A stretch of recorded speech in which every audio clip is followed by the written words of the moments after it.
your finger looking good. Friends don't lie. Yeah, well, boyfriends lie. All the time. What are you doing? Peeing? I'm fine, Dad. I don't do drugs. You can't spill a Merrifield without arrogance. Am I dreaming or is that you, Harrington? Yeah, it's me. Don't cream your pants. Mornings are for coffee and contemplation.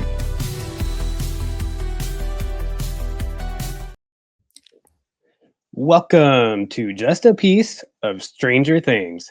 Today we are dissecting Season 1, Chapter 2, The Weirdo on Maple Street. We thank you for sharing a piece of your time and a piece of your day as we bring you a piece of a little show called Stranger Things. My name is Chris and I am joined by Sterling. Sterling, did you watch the episode? Did I watch it, Chris? I loved it. That's great. That's great. This episode, as we kind of chatted with each other before, it's at episode 2. Not a ton happens, but I think there are definitely major things to focus on. My first thing is coming out hot and heavy on Jonathan here, because I thought going into this episode that he had a chance to. This episode gave him a chance to be the MVP of the episode, but What happens at the very end bugs me that he's not able to win MVP. MVP is what we do in our post-game wrap of the episode, but I thought Jonathan had a chance to be MVP, but now he is not because of the pictures of the ladies. And you know what's funny is, like, it's kind of addressed later in the season, but he doesn't really get as much grief as I think he should have gotten for it. I know he's there for ulterior motives, and he kind of just ran into the situation with Steve and Nancy in their house, but it's really creepy. And if you put that in the context of 2026, that might be a felony. Nothing really happens. That's a great point too. I didn't even think about that. If that happened now, yeah, what happens with those pictures? What is he? I just don't know what his thinking was either. And I guess it's just the writing, because they had to get to a certain point of he needs a picture of Barb.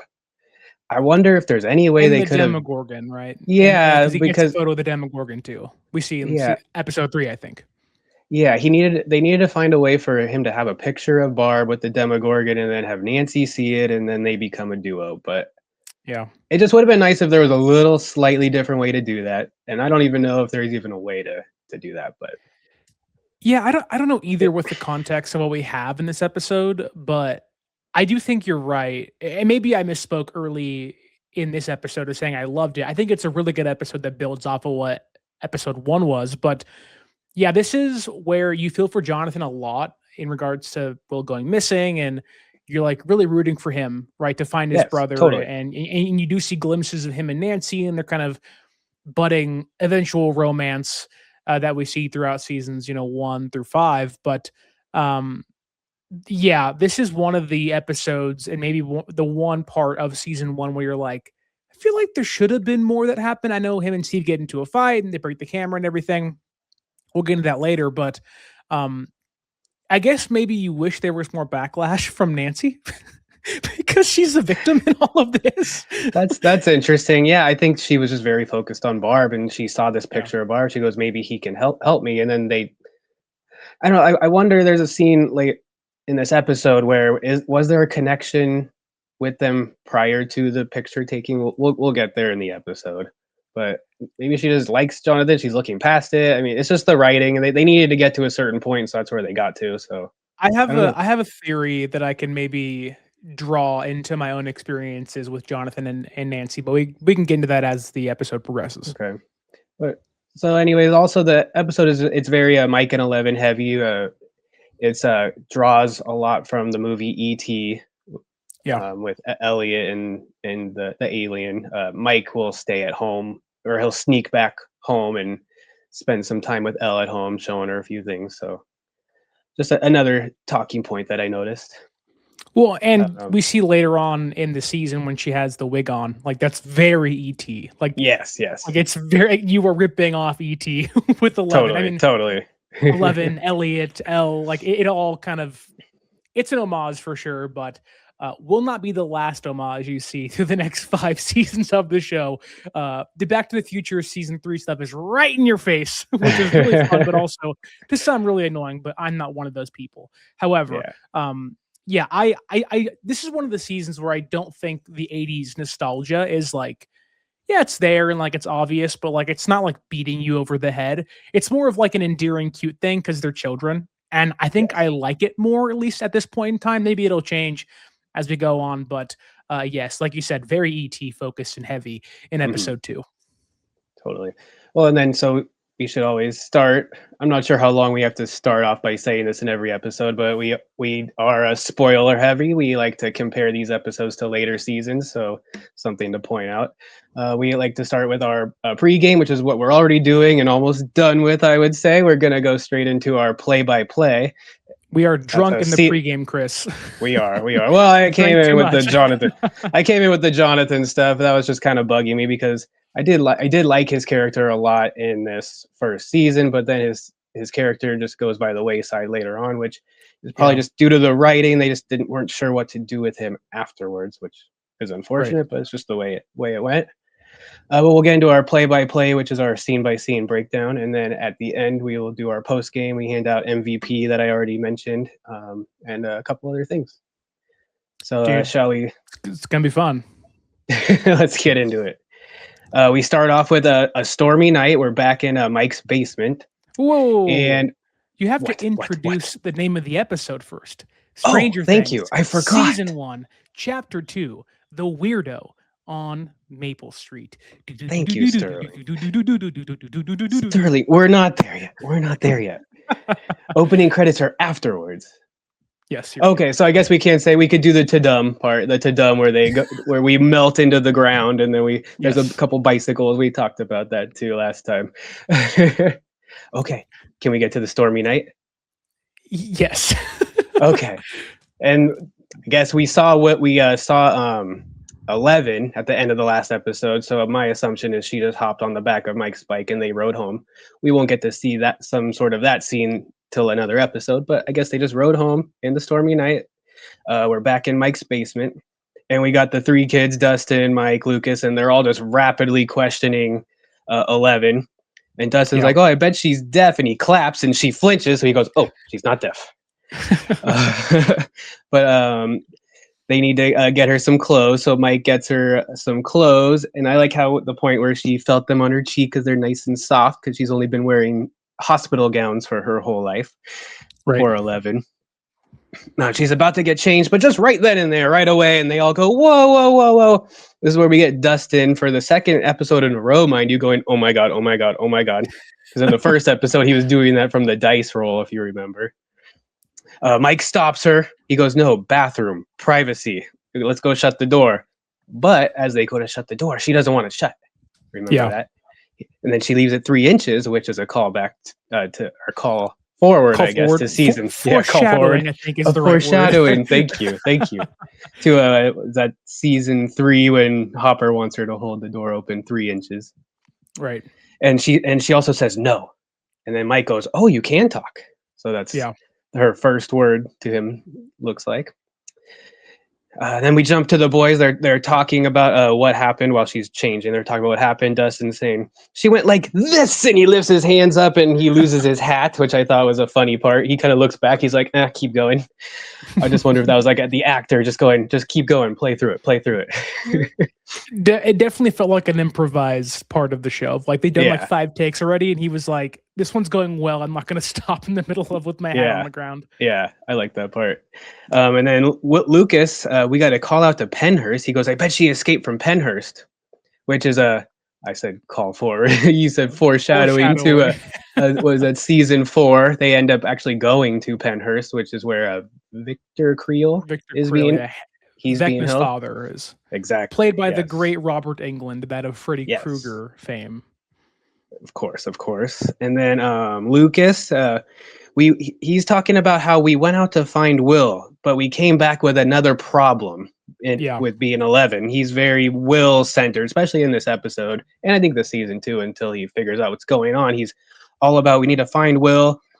11 is just another problem. We need to get back on track. But Mike has an idea for 11 to spend the night, and in the morning she will go around the front of the house, ring the doorbell, and then Karen, his mom, will figure out what to do and she'll be able to help.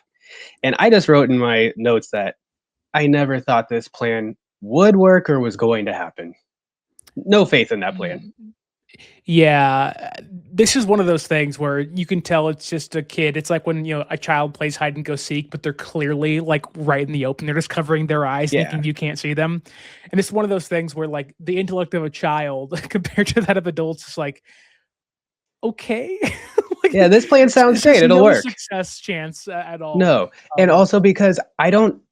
And the way the whole series goes is I don't have a lot of faith in any adults except for Hopper and Joyce. All the other adults, they don't come into play. These kids know what they're doing and they always find a way to get out of trouble. So we don't need to bring Karen in yet, even though she has some redeeming things in season 5, of course.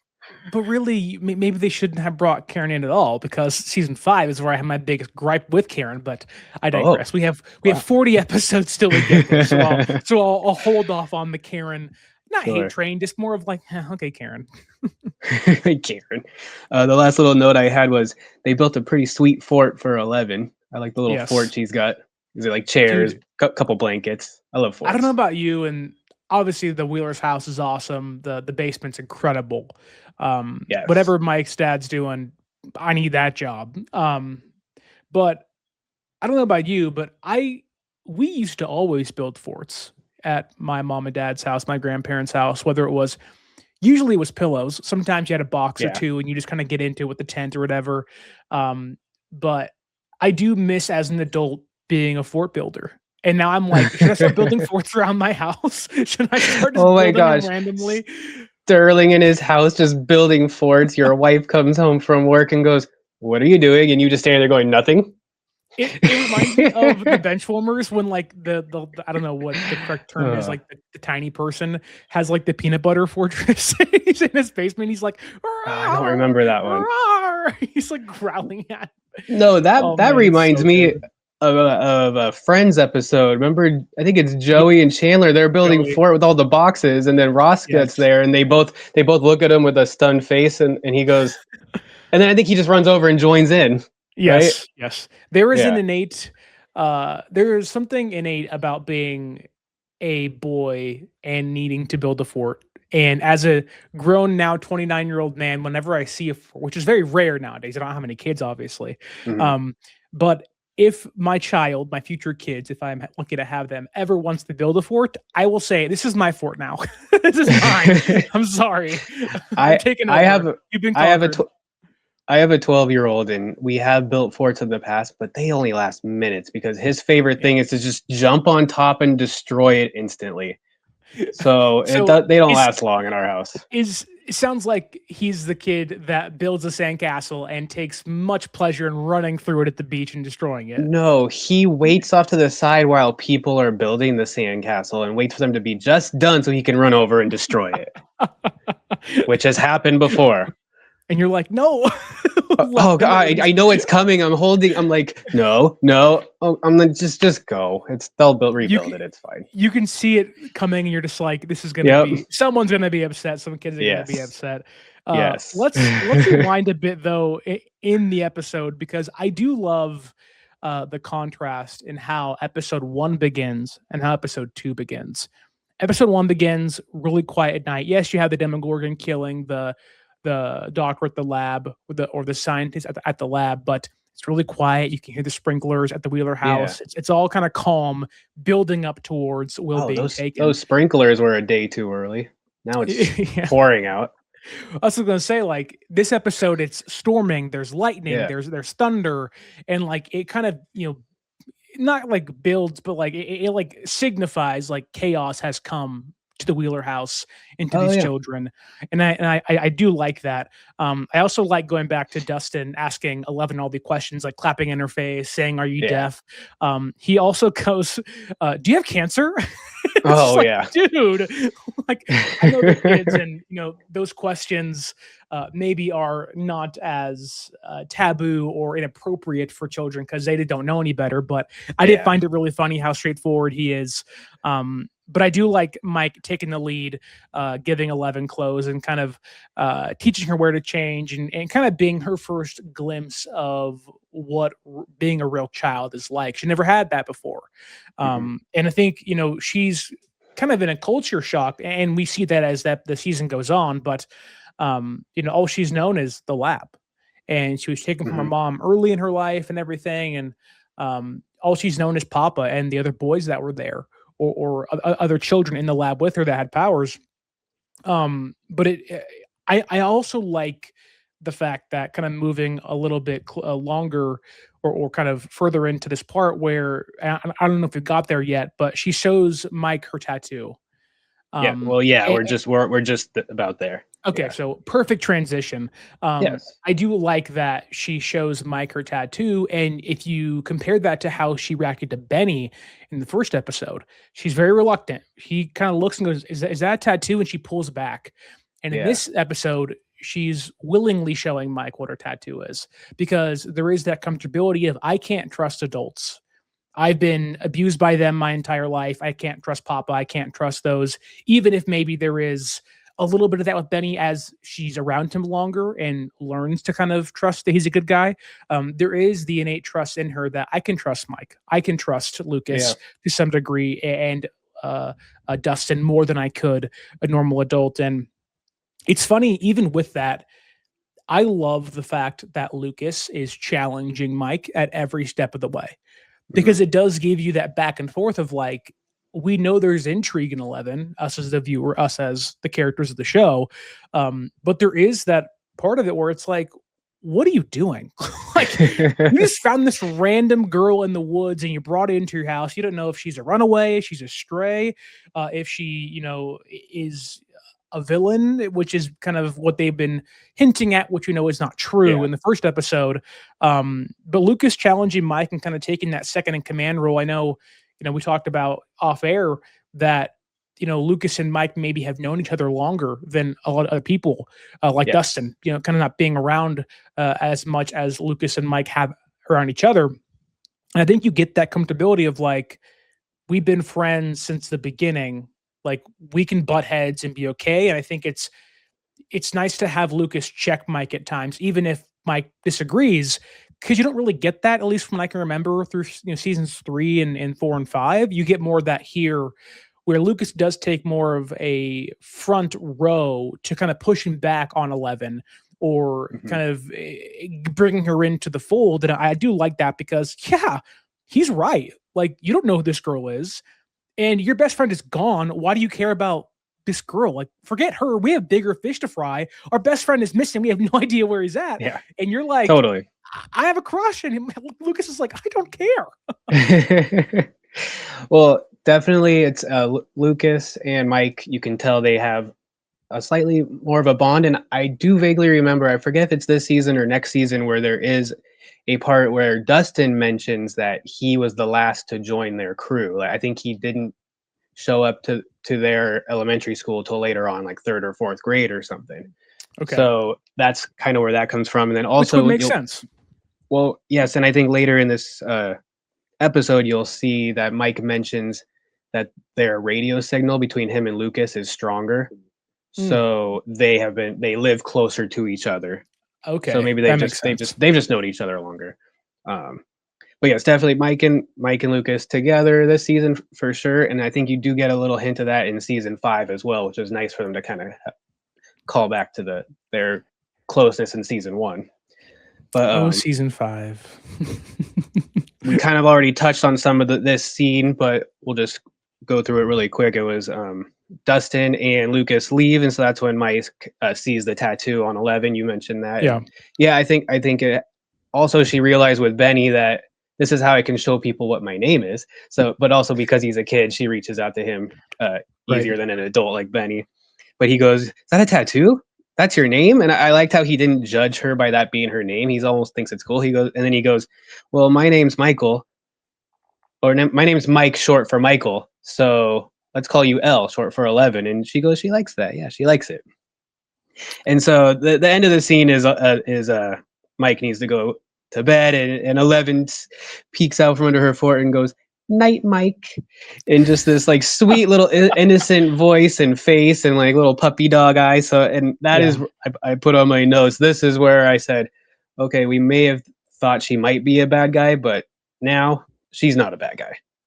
Yeah, so. there is I was watching with my wife for episode 2, and she, that being my wife, was like 11. Millie Bobby Brown is the cutest little girl I've ever seen in my life. Yes. Like even if there was like some building blocks or some tension of like she could be a villain, you can't look into those adorable eyes and think she's in the wrong ever. Like she is, they're all adorable, they're all cute in their own right, but she has very trustworthy eyes, and whatever she says goes. And obviously she has powers and whatnot, but we've said before, they knocked it out of the park with the casting, especially the casting in the season, is phenomenal. for sure. All these kids are working their butts off and acting their butts off. Yeah, it's great, and it works from the start, from episode 1. So we get the opening credits. We love it. We love it. It's a must. And then we get the title fade. My favorite thing, how the title of Weirdo on Maple Street fades into the next scene. Love the way they do that. And we're in front of the Byers house, and I see there's a cherry picker there. He's obviously fixing the phone line. Karen must have called and complained. Then we got Jonathan. He's making breakfast again for the second time in a row. Yeah. Joyce, she's smoking. She just looks frazzled and stressed out. She's talking about Jonathan needs to go to the Xerox place and make 200 or 300 copies of the poster, the Find Will poster. And I didn't notice she mentioned, maybe I can get Karen to go with you to the Xerox place. I thought that was funny that we may have seen Jonathan and Karen go to the Xerox place. Be an interesting duo. Do Jonathan and Karen ever interact at all? I really don't think so. I can't think of it. I guess I don't have to. Like, it's not a big deal. I know a lot of fans out there are always questioning, like, where is this character and where is that character as the season goes on? And I'm not really one of them because I don't think it needs to happen. But interesting. I guess I didn't really react with my mom's friends when I was in high school. It was kind of like, whatever. Not so much, no. I just saw a post on Instagram. There was something about how Joyce didn't even know. No, was it Joyce or Karen? But maybe both. They didn't know who Billy was, and they didn't know who Eddie was. Because they never saw them, never met them. Yeah. Yeah, I mean, but that isn't... It's not necessary. It's just interesting. You can go through 5 seasons, and some main characters, have never even seen another main character. It's just which I think is good because it would and like, that's a couple seasons away, but a lot of my friends, my mom never met. Yeah. She may have heard of them. Yeah. But like never. Like that's pretty logical for a high school student to not meet your mom. Like it's not very rare. It's not common to be like, oh yeah, all my friends have met my mom. Like, no. That's true. Good call. And then we got a Hopper arriving. Joyce, she claims she's been waiting for 6 hours, where then he says, yeah, but I've been searching all night. So one, they don't have cell phones, so she couldn't have called him. And if he's searching all night, he wouldn't find out about the call until the morning.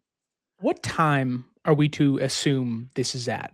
Well, they're having breakfast, so is it like between the hours of like 6 to 10? 9? Yeah, probably. Well, when does McDonald's stop serving breakfast? Might give us a good indicator as to what time this is. 8:30, I think, when they stop serving breakfast? No, it's at least 10:30. Okay, so let's assume it's 10:30. She's been awake since 4:30 in the morning. That's kind of great. I guess if your kid's missing, you're probably not sleeping at all, but still. Oh, that's it. Yeah, that's interesting. The 6 hour waiting and it's the morning. I mean, unless she called at midnight and it's 6 in the morning.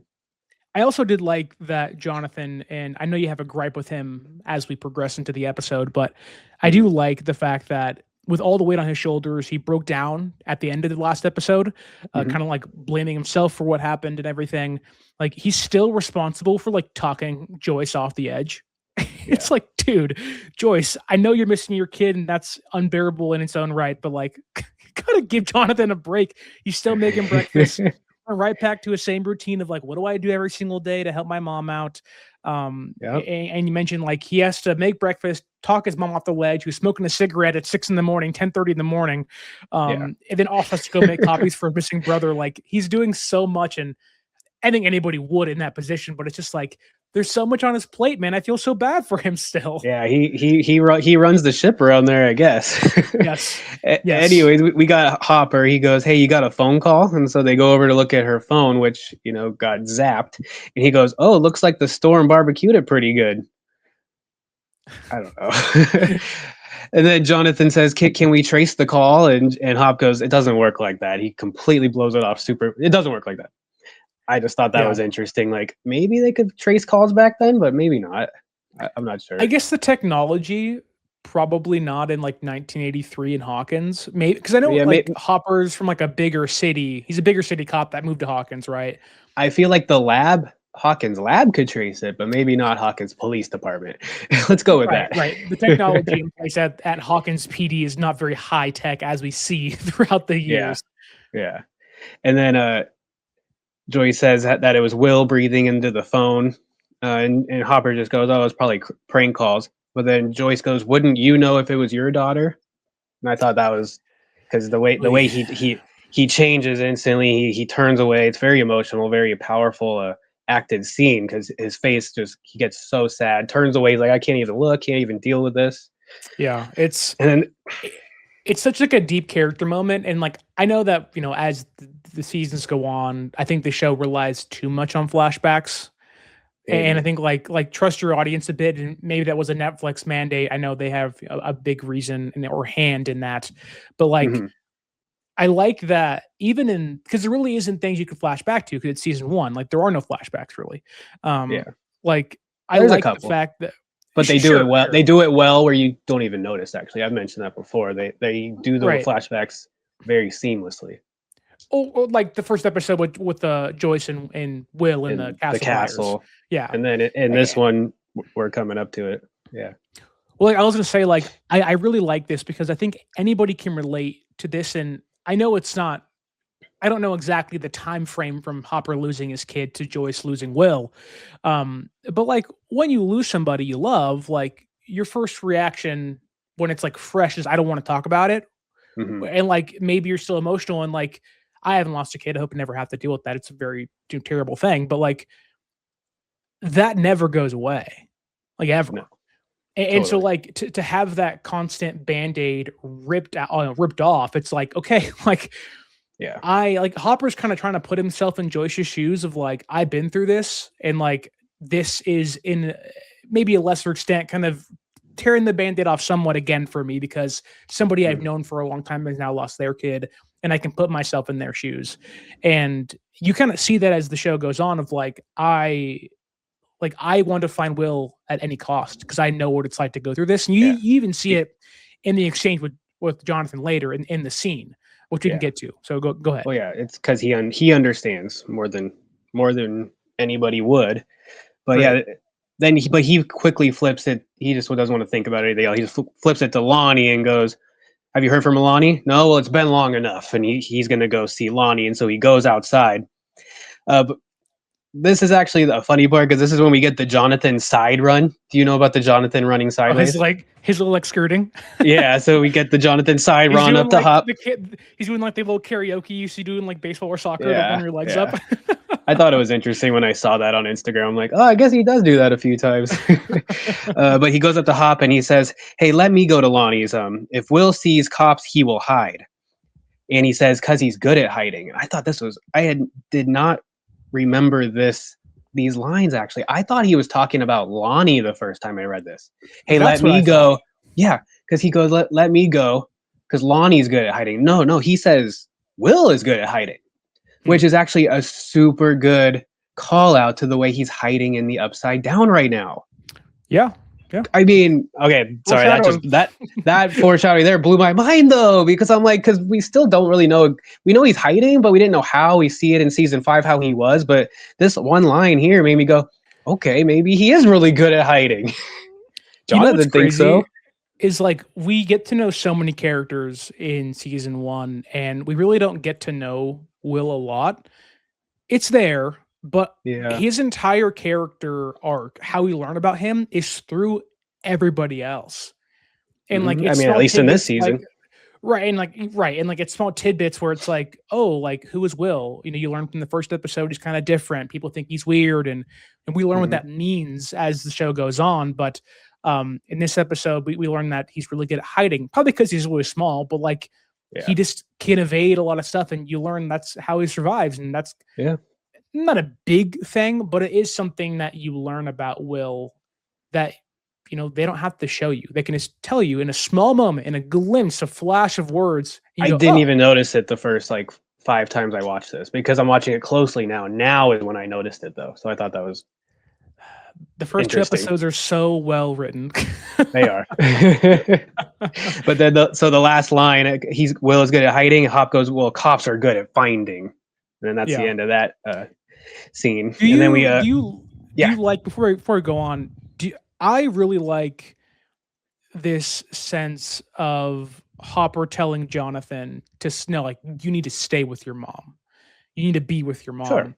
And I think sense. You can read more into that, from him just being a cop and saying we can take care of it. That makes a lot of sense. Cops don't want, a normal citizen finagling in their investigations because why would they?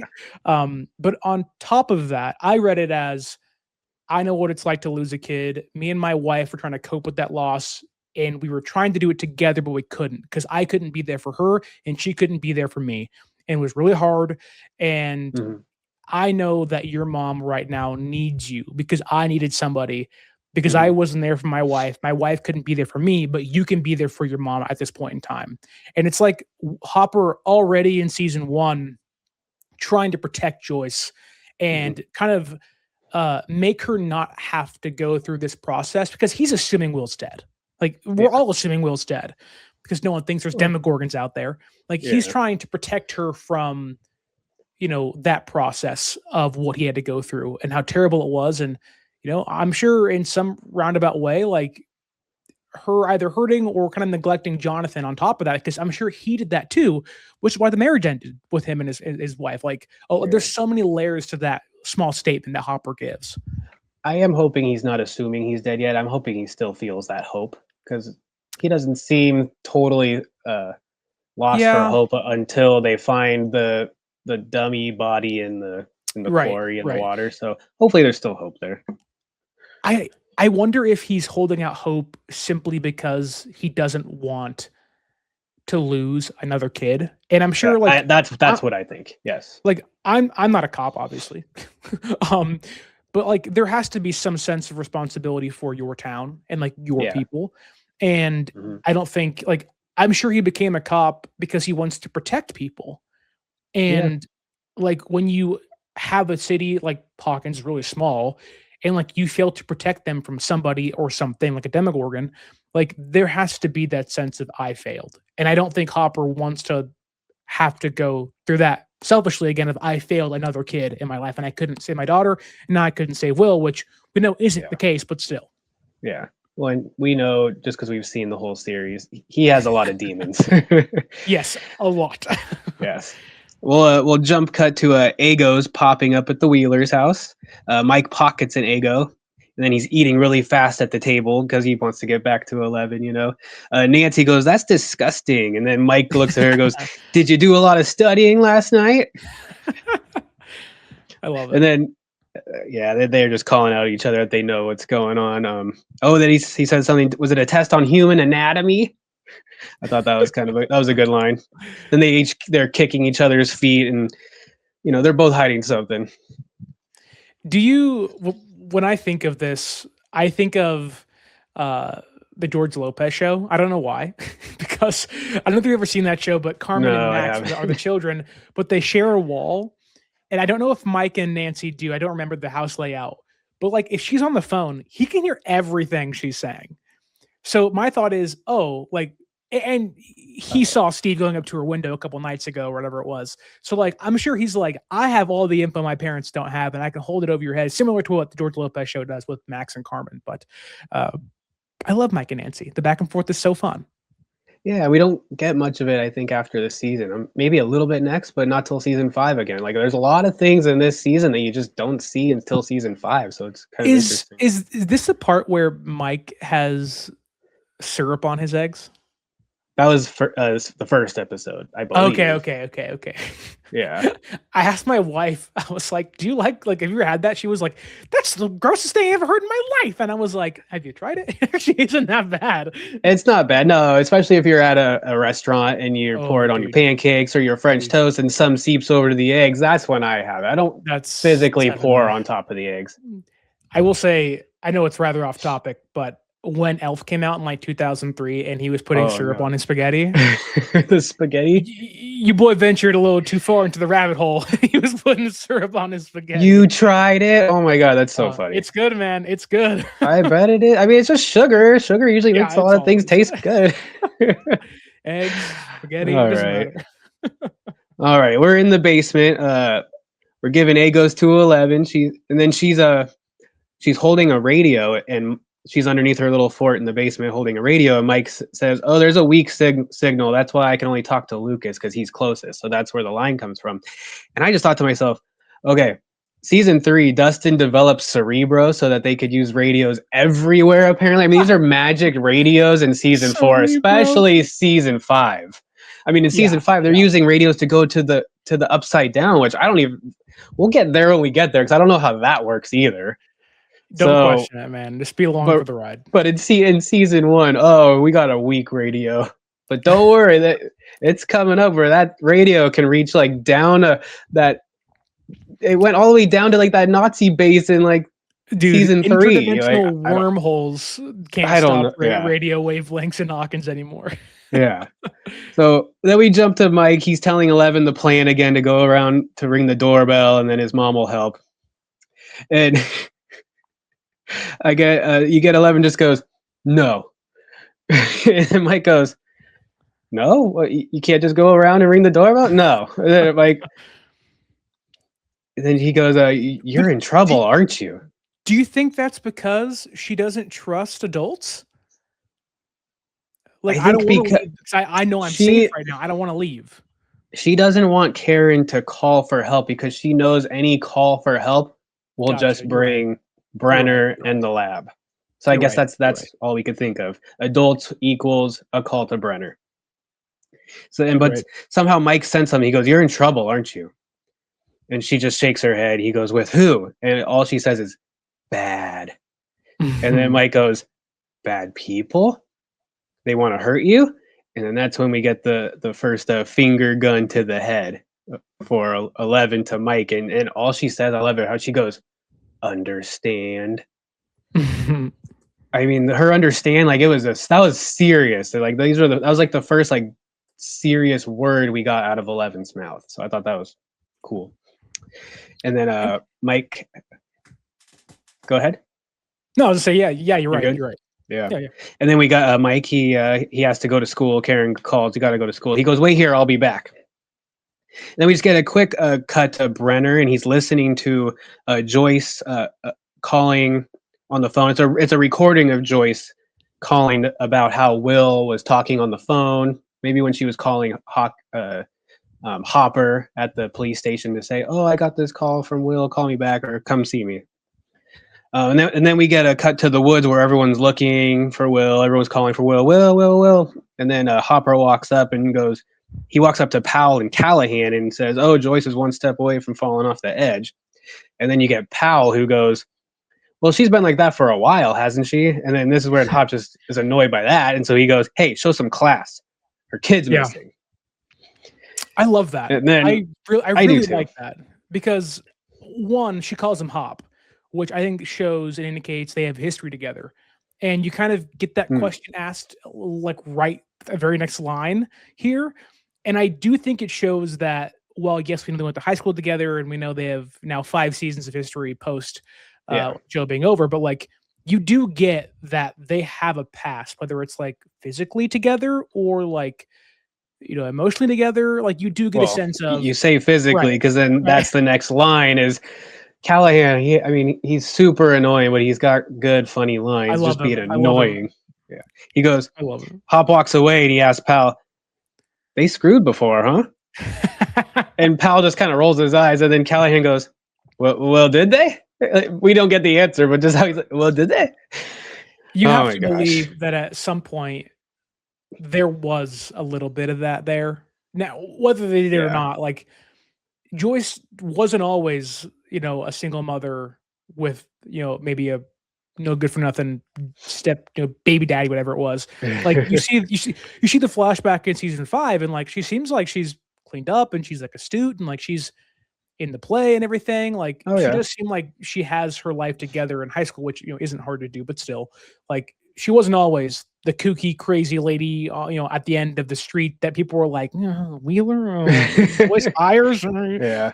And like, I do like that Hop stands up for her. And like, maybe that goes back to him losing a kid and like the emotions behind that. But also I think like you do again get that like there are ties that we don't or haven't seen because they are in the past between these two characters. Yeah, totally.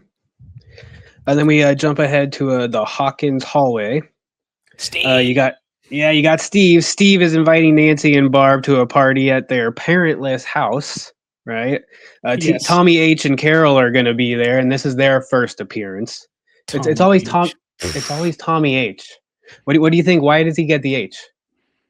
I don't know. I feel like most bullies in the 80s got the little middle initial. They were like, he's like a serial killer. Like, you got to give him like third initial and make him sound scary. I don't know.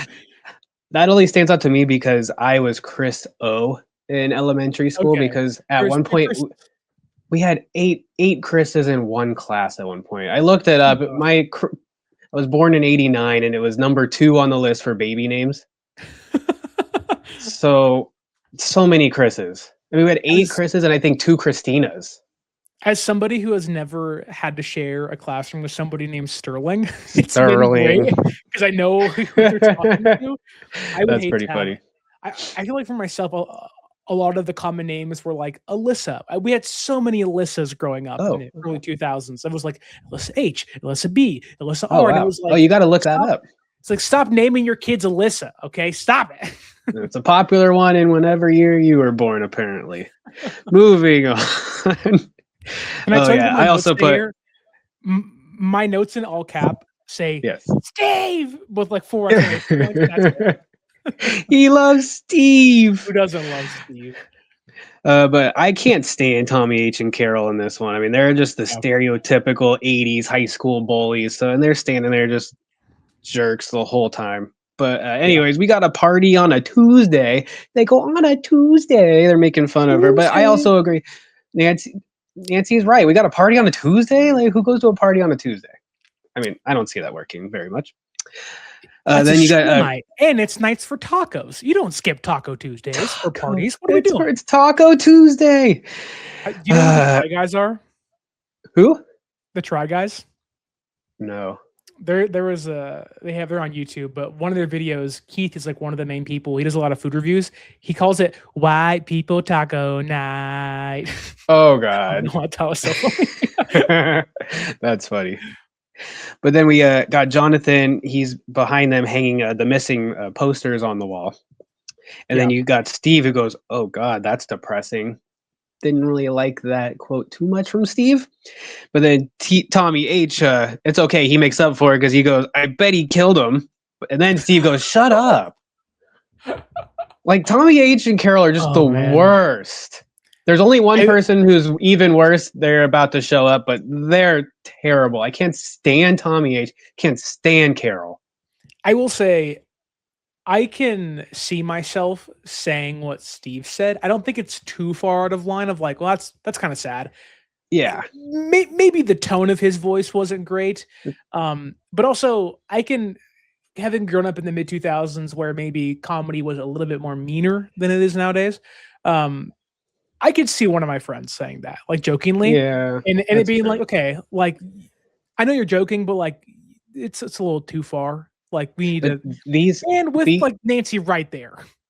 But these also might still be some of the lines that they had before they decided to keep Steve alive. Because remember that whole thing where they were going to kill Steve off at the end of the first season, but Joe Keery's so.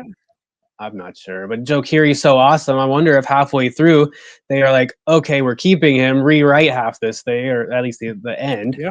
Yeah. So, but I do, Steve's little shut up to Tommy's line, it did seem a little half-hearted.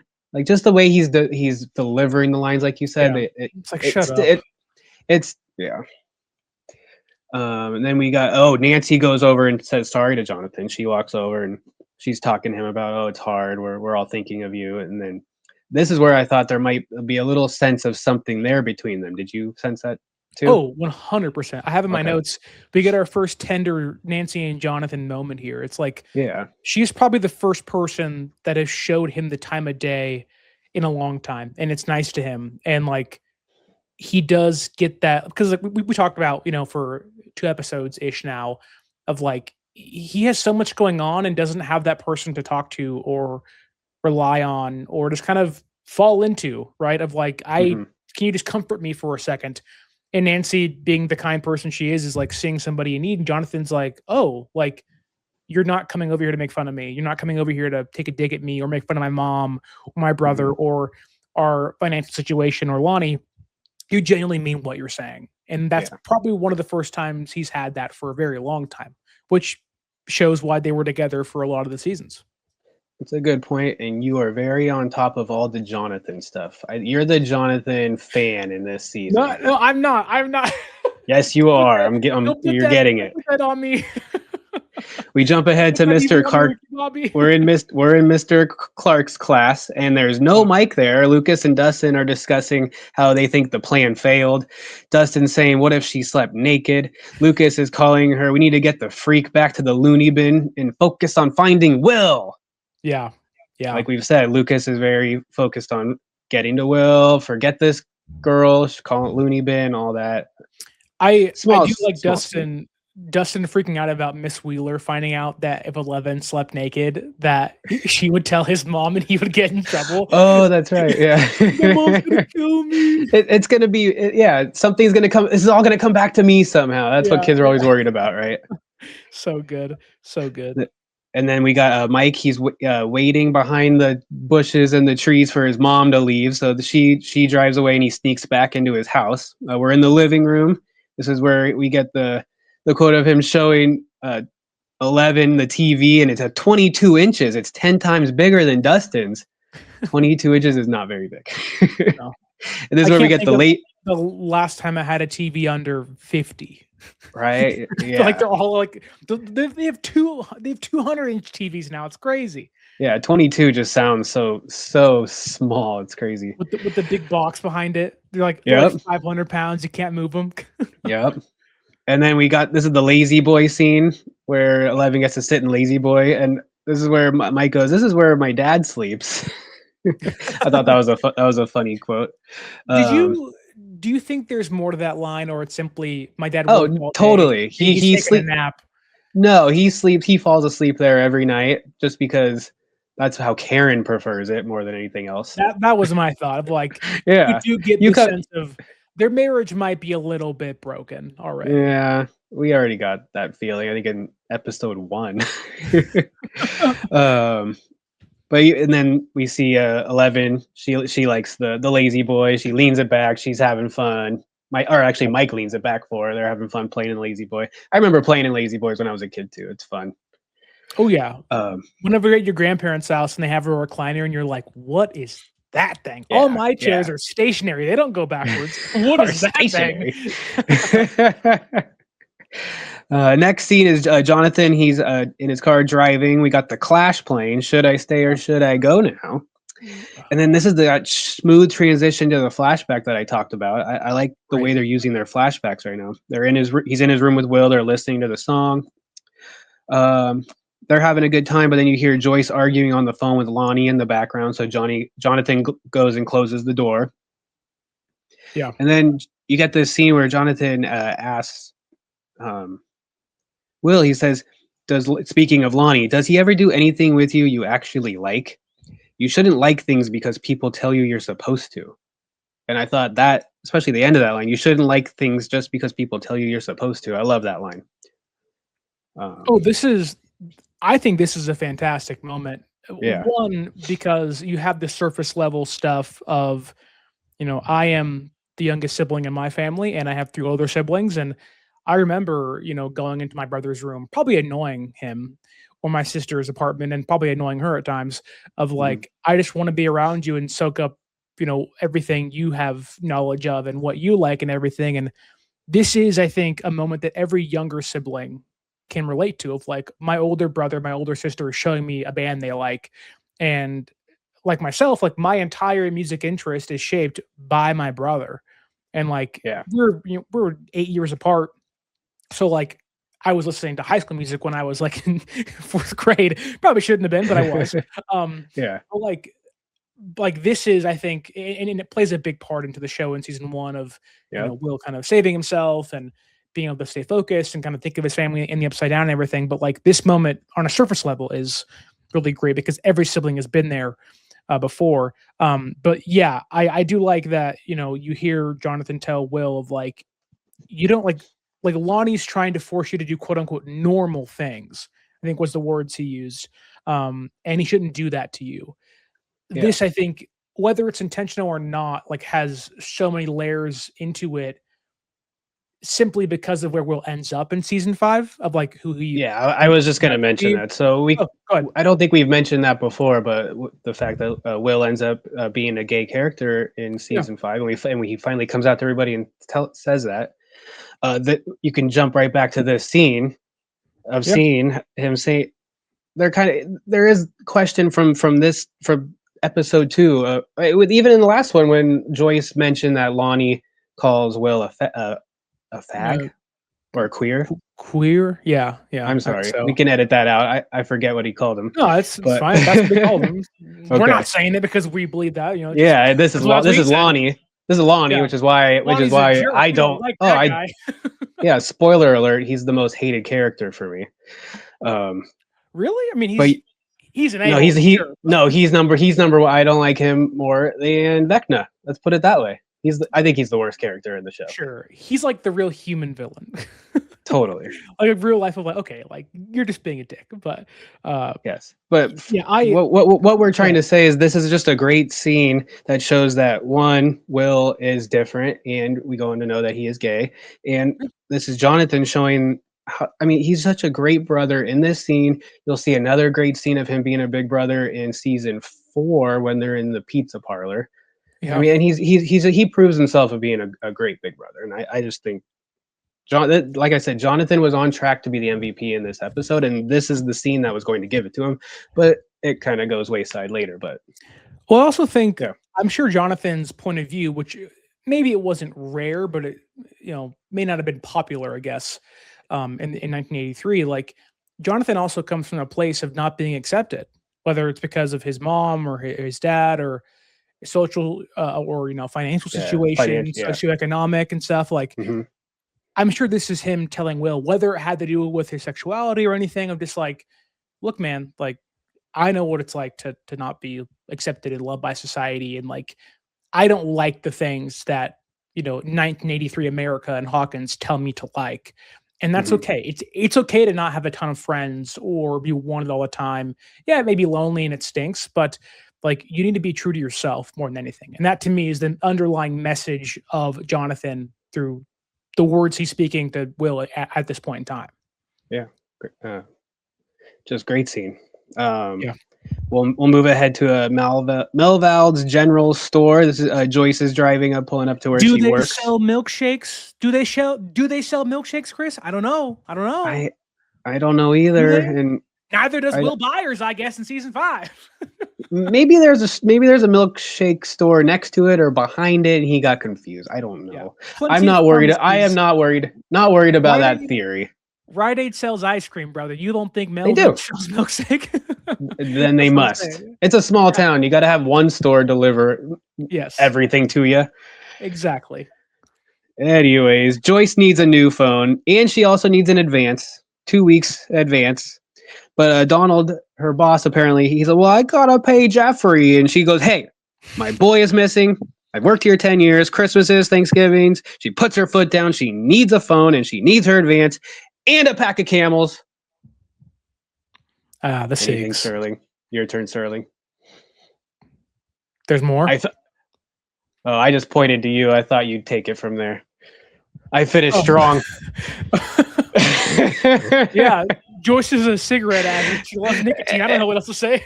Any thoughts on this scene? No? Okay. I just liked it because it's Joyce putting her foot down. She's showing her presence. She's a big character. Moving on. It is a good scene. Everybody loves that part when she adds she needs the camels. Throw those camels in too. It's almost everybody loves that part. It's almost like, I have a little bit of leeway here. Give me those camels while we're at it. I want those. Yep. No, it's great. Let's throw. What else can we throw in here? Maybe make it 2-packs. Why not? I would have laughed had Donald been like, okay, you can have your advance, but like You're not getting the cigarettes. Okay, that's enough. You know, back in 80, if it was now, no, you're not getting cigarettes. Back then, well, those are essential, apparently. I mean, Everyone's doing it. My parents used to smoke. My sister still smokes. Don't smoke. Yeah, but if you're gonna smoke, Hopper is constantly smoking in the dude. first, what, one, He's two smoking seasons? while getting ready for work. It's just a common out. Oh, yeah, see? So then we flash back to the Byers' house. There's a mustache knocking on the door. He goes, all clear. Mustache. All clear. We get the beekeeper suits popping out of the car, of showing Okay, just their feet. Okay. I have a This question. show, I'm sure you I don't do know if, too. well, I got to give you some, though. This show focuses on feet a lot to start scenes, or just cuts to feet.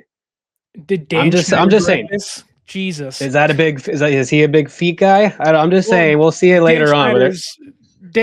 Dan Schneider's not a good guy, but probably should use Quentin Tarantino instead. But so We saw Eleven's feet in the first season. Now we're seeing some more feet. There's feet, but it's Brenner. He walks over to the shed. He's got a couple other guys. They all got these beepy devices. Who knows what those things are trying to record? But then we're in the shed and there's oozing, and he goes, extraordinary. Okay, I have. You got something? What do you got? What do you got? Okay, so we have questioned the Upside Down and the fear of it. Episode 1, they're wearing hazmat suits. They're not really sure what to expect. Not really sure what they're going to run into. We talked about that in the first episode that they're wearing them because they just don't know what it is. They don't know what it is, so they're just being cautious. But now they're doing it now in the open, away from the gate, where they have no idea if they ran into any creatures. And also, would that not make them look more suspicious? True. I'm gonna say maybe it's just a call out to ET again. Maybe it is. I do think in this season we get maybe the most retconned Upside Down interactions because there's a lot that happens that never happens again and isn't really answered, which is fine. It doesn't make or break the show for me, but I'm gonna go with this. I think it's them. It's a call out to ET, and then also they know the Demogorgons walked around and all that, and maybe they're just being very extra cautious and don't want to have anything to do with the Upside Down at all. So they're just going to wear their suits, wear a thing from the Upside Down, could be, and leaving traces of spores and ooze and whatnot. Okay. But I do have this. I will give you that. I did think it was weird that it was oozing, and I just put this is how I'm gonna mind canon it. It's a little itty bitty gate. It's oozing out of just the teeniest little itty bitty gate. Because other than that, what is the ooze? Well, that's the same place where we believe Will got grabbed and drugged. Yeah. So I kind of wish we saw a little trace of a bigger gate, but maybe because it's so early on, there's only a small gate open at the lab. This one's just a little itty bitty gate. I mean, yeah.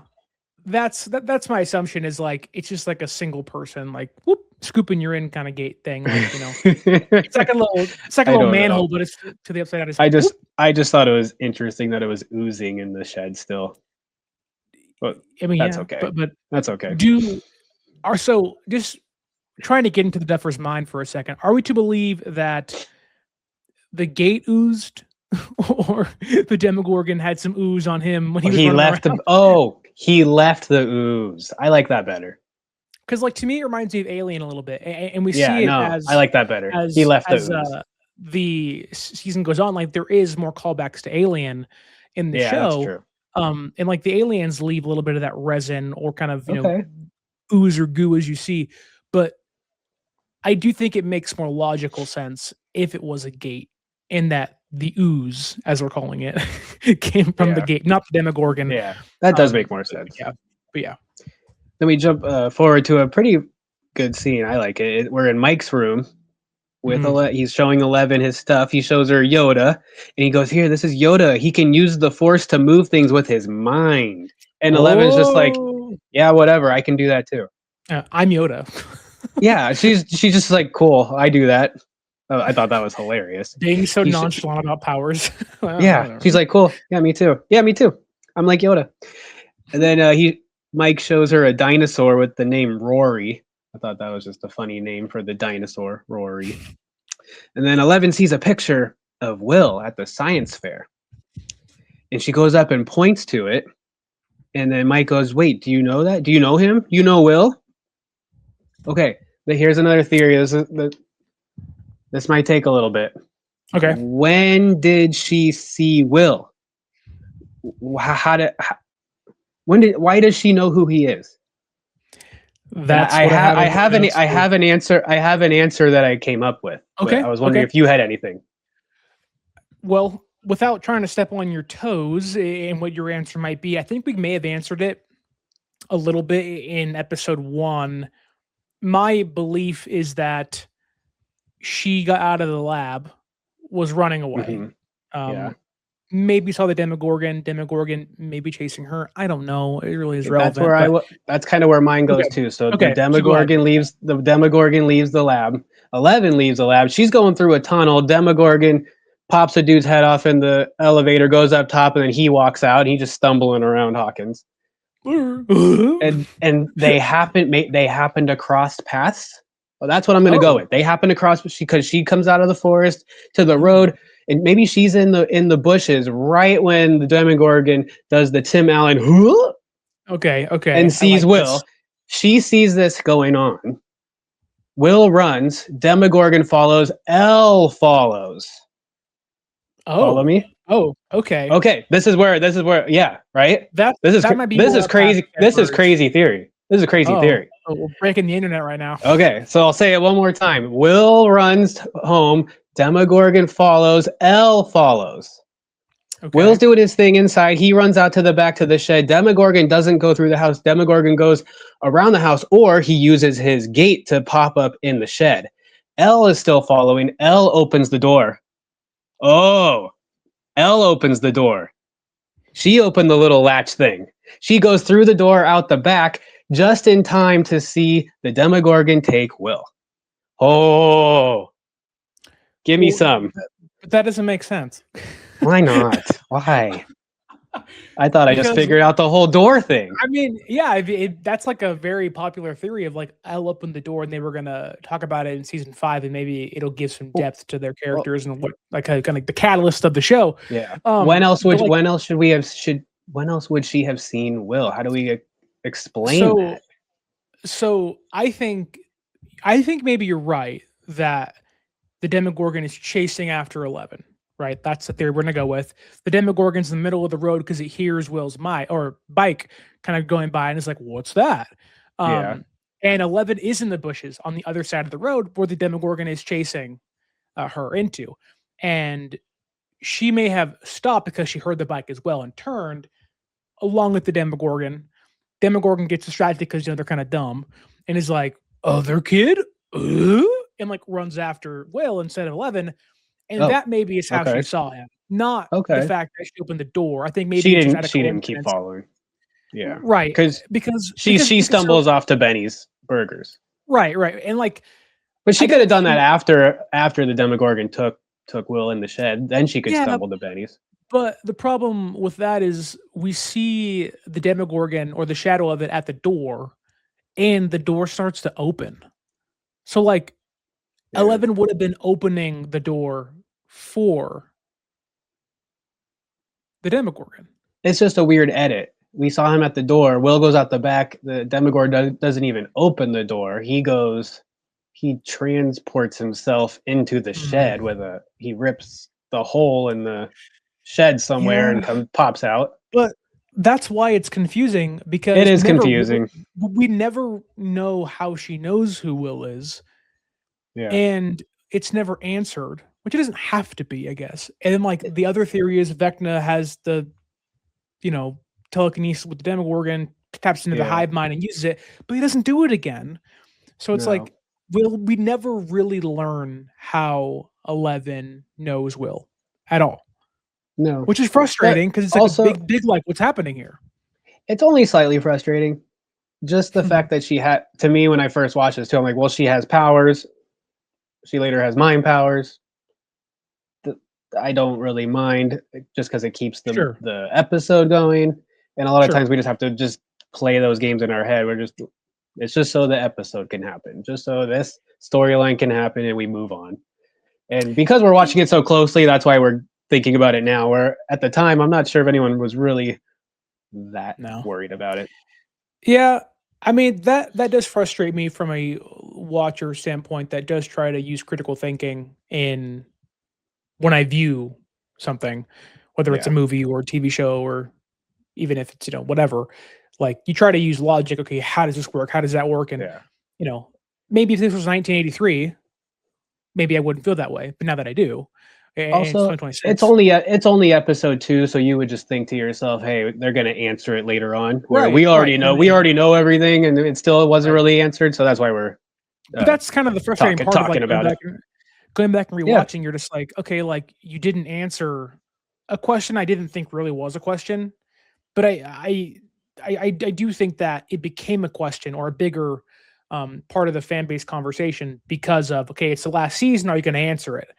And a lot of people were going back and rewatching the seasons leading into it, and then it never got answered. And it was like, oh, okay. Hey, we're moving on.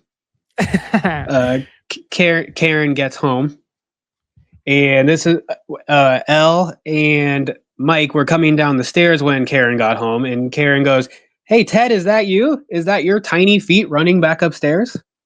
I just thought that was hilarious. Where Mike and 11 with their teeny kid feet are scurrying back upstairs, and she's just like, "Ted? No, that sounds like Ted scurrying upstairs. I don't think Ted could ever scurry like that." But for one thing, Ted doesn't sound too nimble, if you ask me. No, not at all.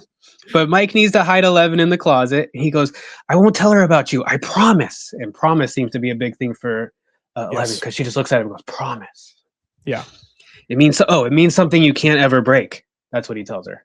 Because she was questioning. She questioned what promise meant, and then that's what he tells her. It's something you can't break. So, but then we got 11's. She's having a little trouble in the closet. She's panicking. She gets her own flashback to the lab hallway. There's a couple dudes dragging her down the hallway. They throw her in a cell, and she's yelling "Papa" the whole time. So we're getting a few pieces of 11 now of of her past. And then Mike is talking to Karen in the living room on the couch. He's faking a headache. Karen, she sees right through it. She just thinks something about Will is affecting Mike. She's like, "No, it's okay, honey. I know there's a lot going on with Will." Where almost Mike is going, "Yeah, oh, that's right, Will. That's actually more 11 right now." He's like, "Oh yeah, Will." But for him, the problem is actually, "Oh, I got a girl upstairs. Don't know what's going on with her." I mean, there's a lot going on with Mike, actually, if you think about it. We're all focused on 11, but oh yeah, Will's missing. There's a lot going on. Oh, and then Karen hears a noise upstairs. And she goes, "Anyone here?" He goes, "No." And she goes, "Oh, okay." I just thought that was funny. It just blows right past. Terrible mother. Terrible mother. Yeah. Go check your house. It's huge. It could be anybody. She's got a lot going on too. She's got baby Holly somewhere. Who knows where? One of your friend's kids is missing, and you hear noise in your house that you're unaware of, and like, what is that? And you're like, whatever. This is why people died in the 80s. This is why there were serial killers in the 70s and 80s. People were getting off left and right because no one checked. Exactly. It's pretty funny. I check my house every night, man. I don't want no ghouls and goblins getting me. No way. No ghouls and goblins. This guy. We flash upstairs, and Elle is crying in the closet. She looks all poor 11. Mike goes, "Are you okay?"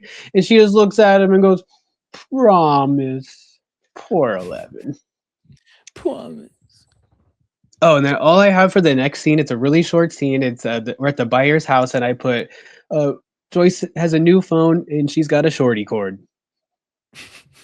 Do you remember this scene? She's got the cord is too short, so she has to sit in the chair, and she has to scooch it over, and then she just cuddles the phone. Poor thing. She's just like, "I gotta wait for Will to call back." It's. Yeah, I thought the shorty cord made it slightly funny, but it's so sad.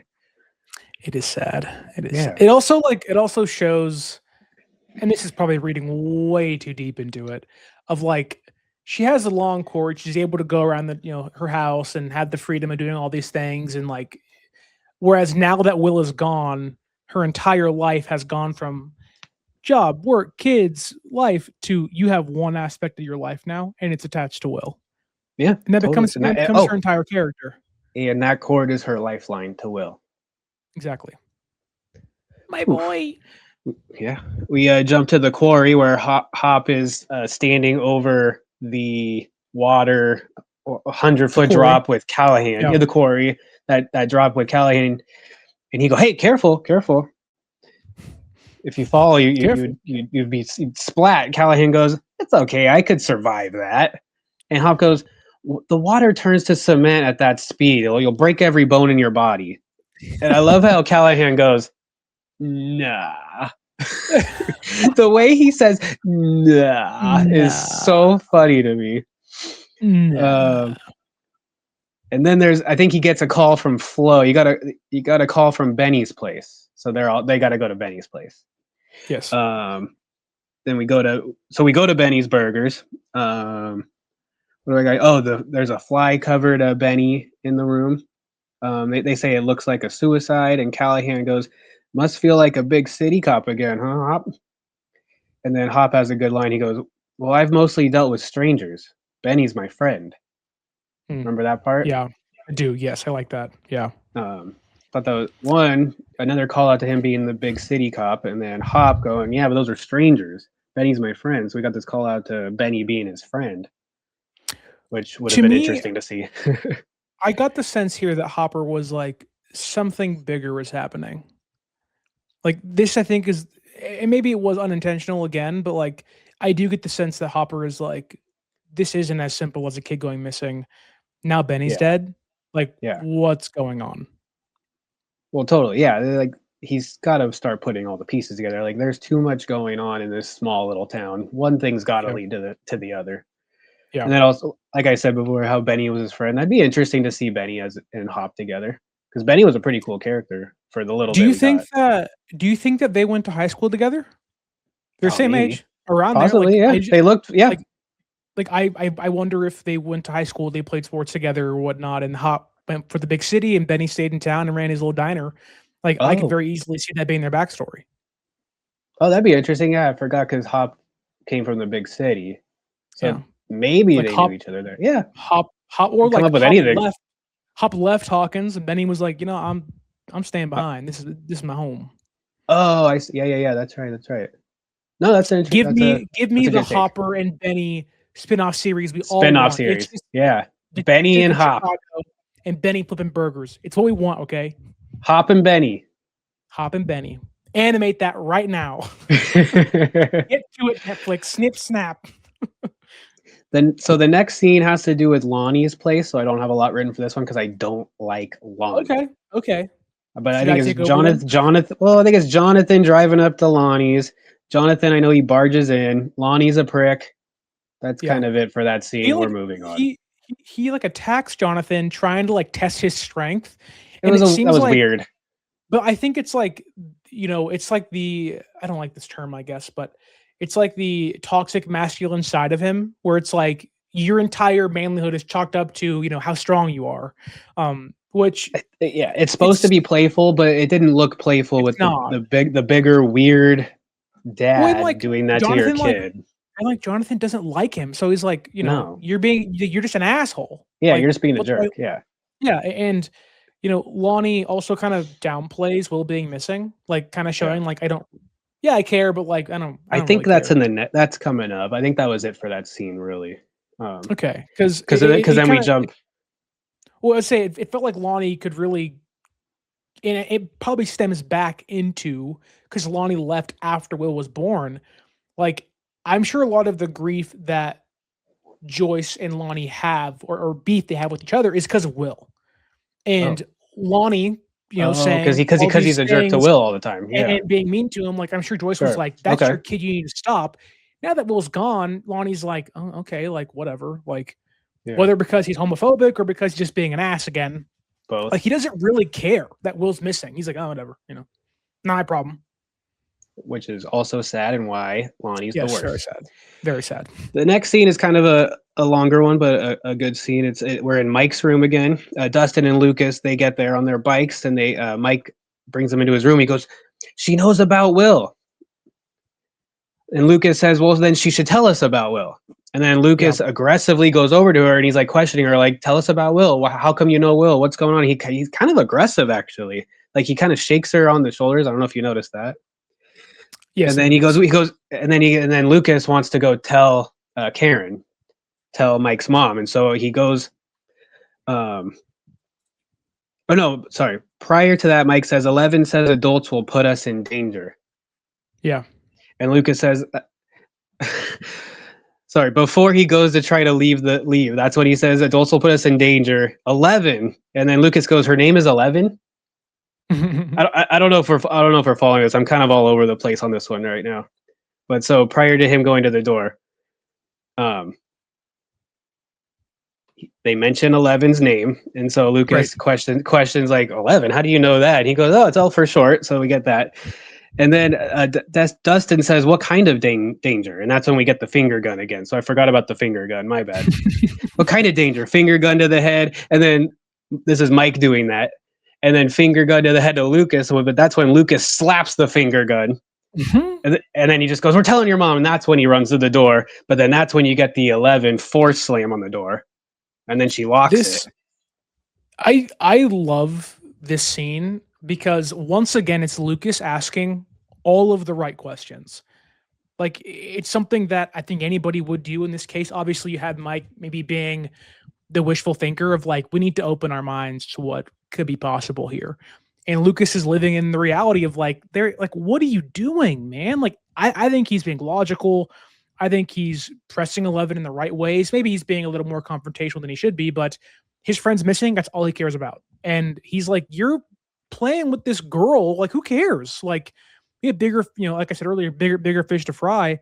But I do think her revealing her powers is such a big moment because it does snap Lucas out of the, oh, maybe I should be a little illogical for a second and get into discussing superpowers and her being in danger and adults being scary. And there may be something bigger happening in front of my eyes that I was blinded to prior. Clearly, because we just showed it. I think this is the first like big powers that we see from 11. And also, I liked how the music shifted, and then we go over to 11, and she's got the bloody nose, and she says no. Okay, pretty cool. I have a question. It's awesome, but I have a question. Why does her nose bleed when she stops a fan, but not when she closes a door? Oh, we talked about that last time. Remember the itty bitty powers? Remember? Yeah, but itty bitty powers, no nosebleed. But is a wooden door not itty bitty powers? No, because she slammed it and locked it. She came back in. Okay, it was a double tap. It was a double tap.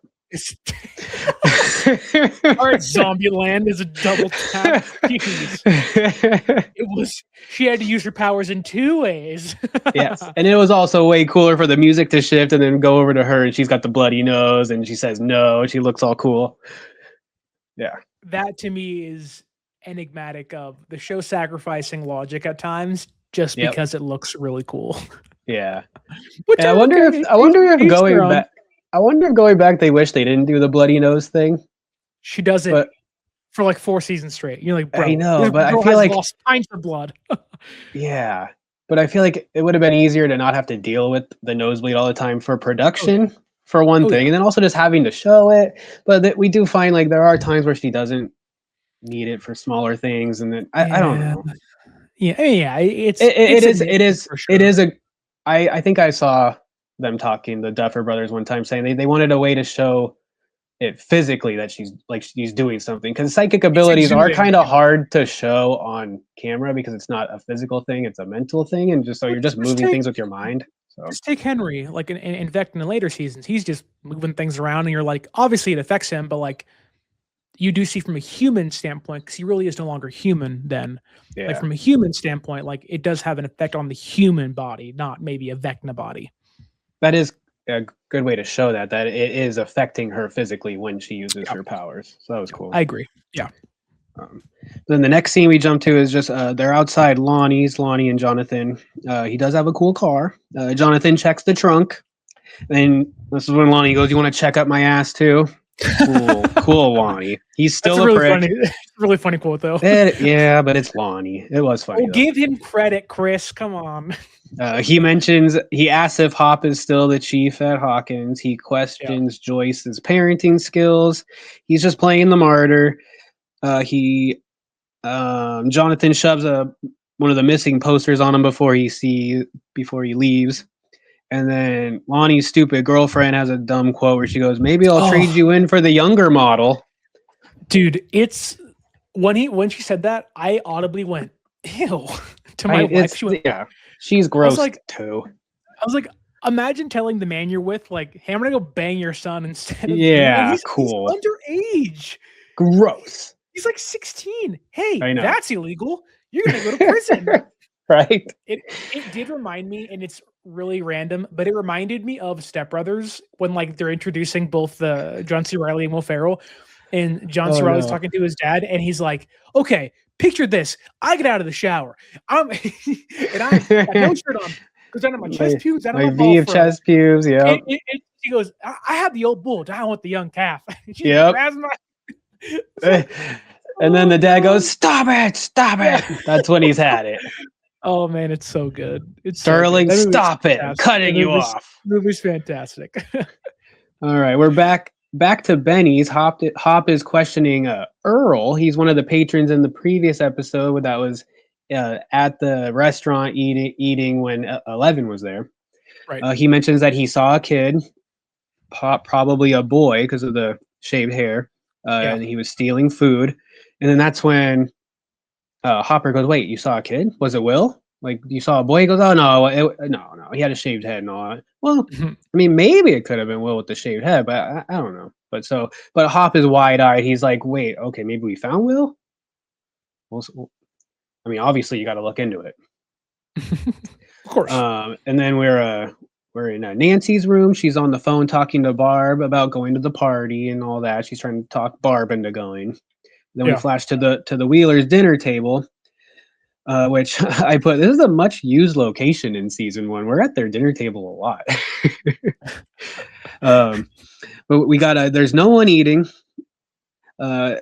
because Dustin and Lucas are over for dinner because they were there, and she goes, "Is something wrong with the meatloaf?" And Dustin goes, "No, I had 2 bologna sandwiches for lunch."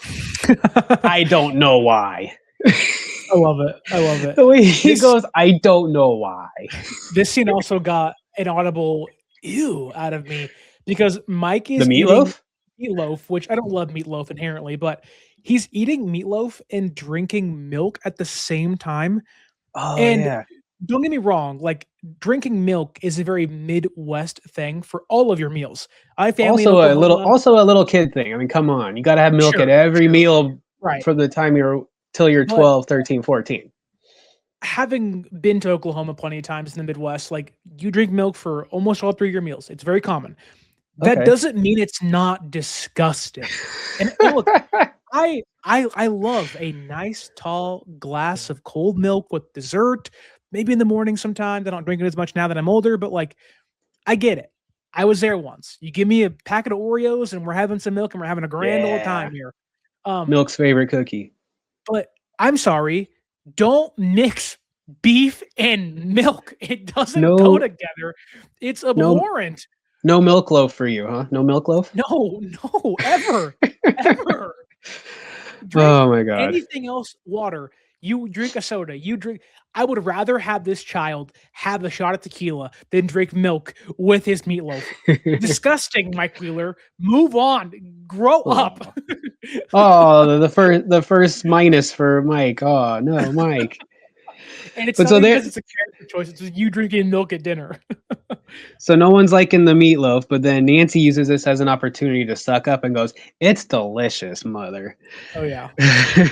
Then she mentions Will. Yeah, she's kissing butt, and then she goes, "Oh yeah, by the way, Will has a special assembly tonight. Everyone is going. Oh, and Barb's driving." And then Karen, she's like, "I don't know about that, but okay if everyone's going." But then Karen goes, "Why don't you take the boys with you?" And the boys, no, they don't want to go because their plan is to go look for Will tonight, I believe. Yeah. But then right then and there, 11 felt that it was time to come downstairs for some reason. I forget why. Maybe she comes downstairs. Maybe she smelled the milk and meatloaf and said, "Ah, My Oh, childhood fantasy. But, oh, she needed some of the milk in the loaf. Yeah. Well, she comes down. Mike blows a raspberry into his milk, and then that's when Dustin bangs the table really hard a couple of times. That gets Karen to look away, so we're good. We're He good. was, sorry, spasm. Yeah, sorry. Then we go back to Benny's Burgers. They're searching the woods behind Benny's Burgers, and then Callahan mentions the shaved head. Callahan mentions the shaved head. He goes, do you think it could have been Will? And he goes, when we find him, we'll ask. And Powell goes, so he says, why do you think he has a shaved head? That's what he says. Well, when we find him, we'll ask. And Powell goes, you can't question a corpse. Terrible line. He did. Yeah. And then Sight! we got Mr. Clark again, which I did not remember this part. Mr. Clark is the one that finds the piece of fabric from Eleven's hospital gown in that pipe. I did not remember that being Mr. Clark being the one to find that. I didn't remember him being such a huge factor. And going back to episode 1 too, I didn't realize he's like actively searching for Will. Yeah, constantly. I remember we saw his face lab. I just wasn't pinpointing when we were seeing it. Yeah, the context. But then we see that the pipe leads to the lab. Yes.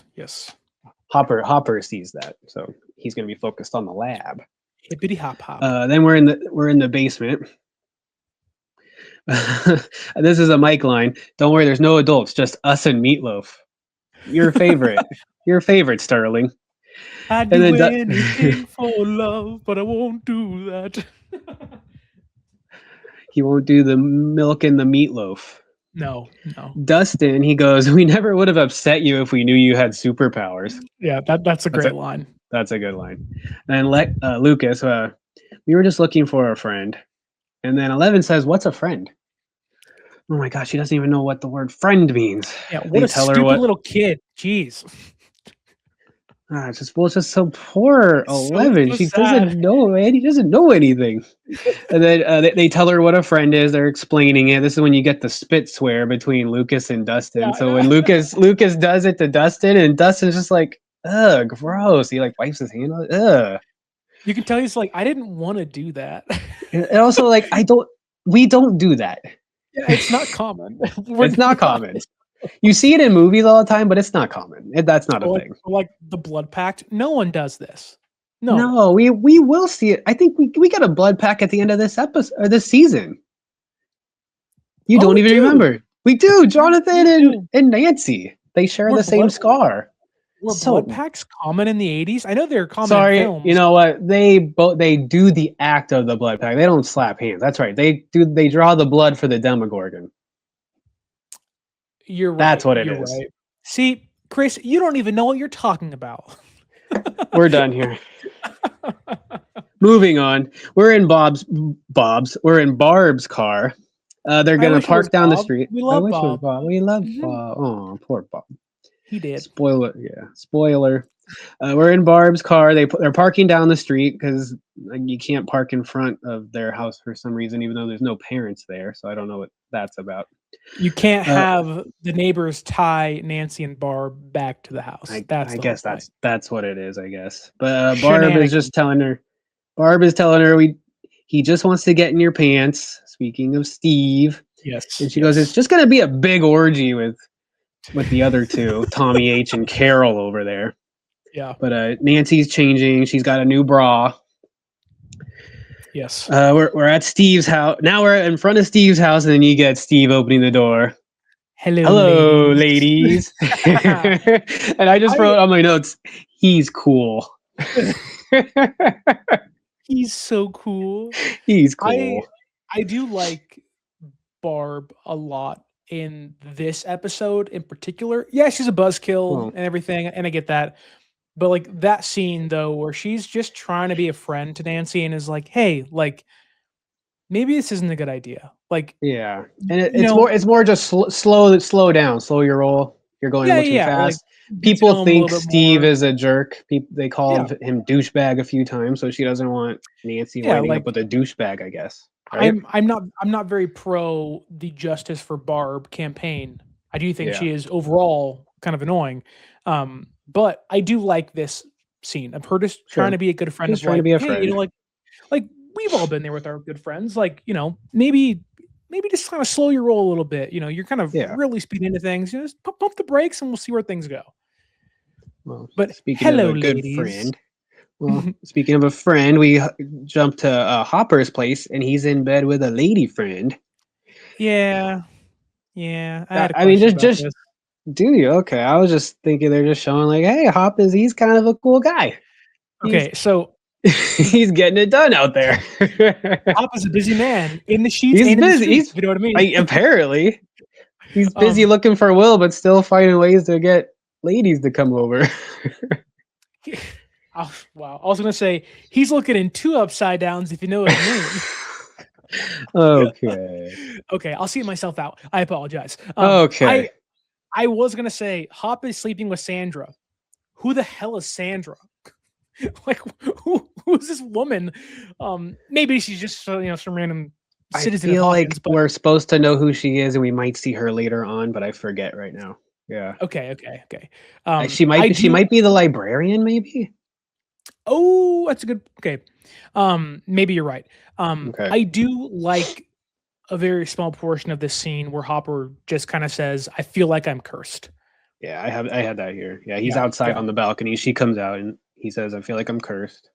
And he also says a couple of things here. He goes, "The last missing person was in 1923, so it was 80 years ago, and then the last suicide 1961, 22 years ago." So he's trying to use math to prove a point. Like these two things that have happened 20 and 80 years ago, and both of them happened today. Like this can't be coincidence.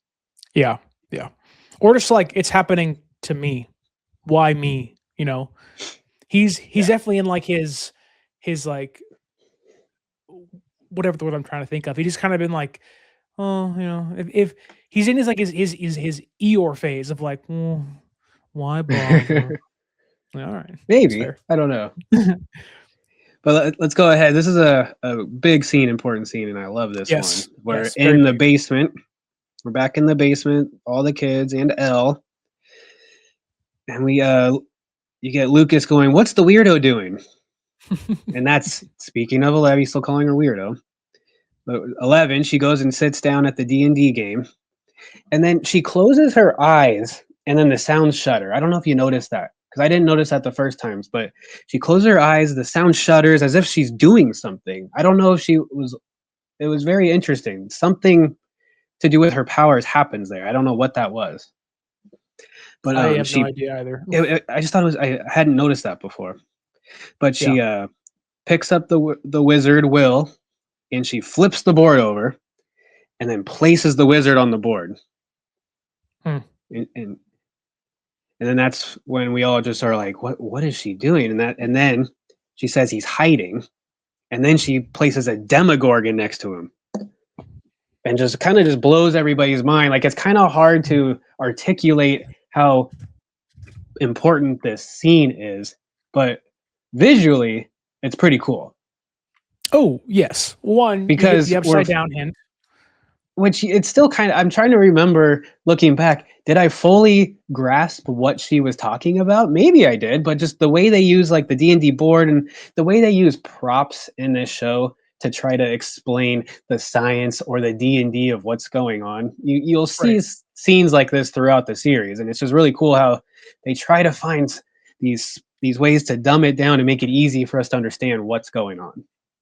The way I understood this at the time, trying to think back, wasn't, the upside down or it's like a parallel universe to ours. It was more of just like she didn't want the nonsense on the board. She just wanted the clean slate to like describe. Oh, right. I forgot. About. She wiped it all off. Yeah. Yeah. And so like I didn't view it as, it was more just like, huh? Like, okay, like what is she referring to? But obviously it's a massive hint towards what's actually happening. I don't even think she knows like what a Demogorgon is. She just views it as like a monster. This is a monster.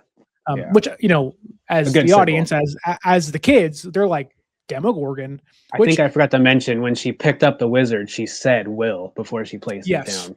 Which was the will of the wise, the callback to this foreshadowing. He'll be the sorcerer. The call forward. The call forward. Yeah.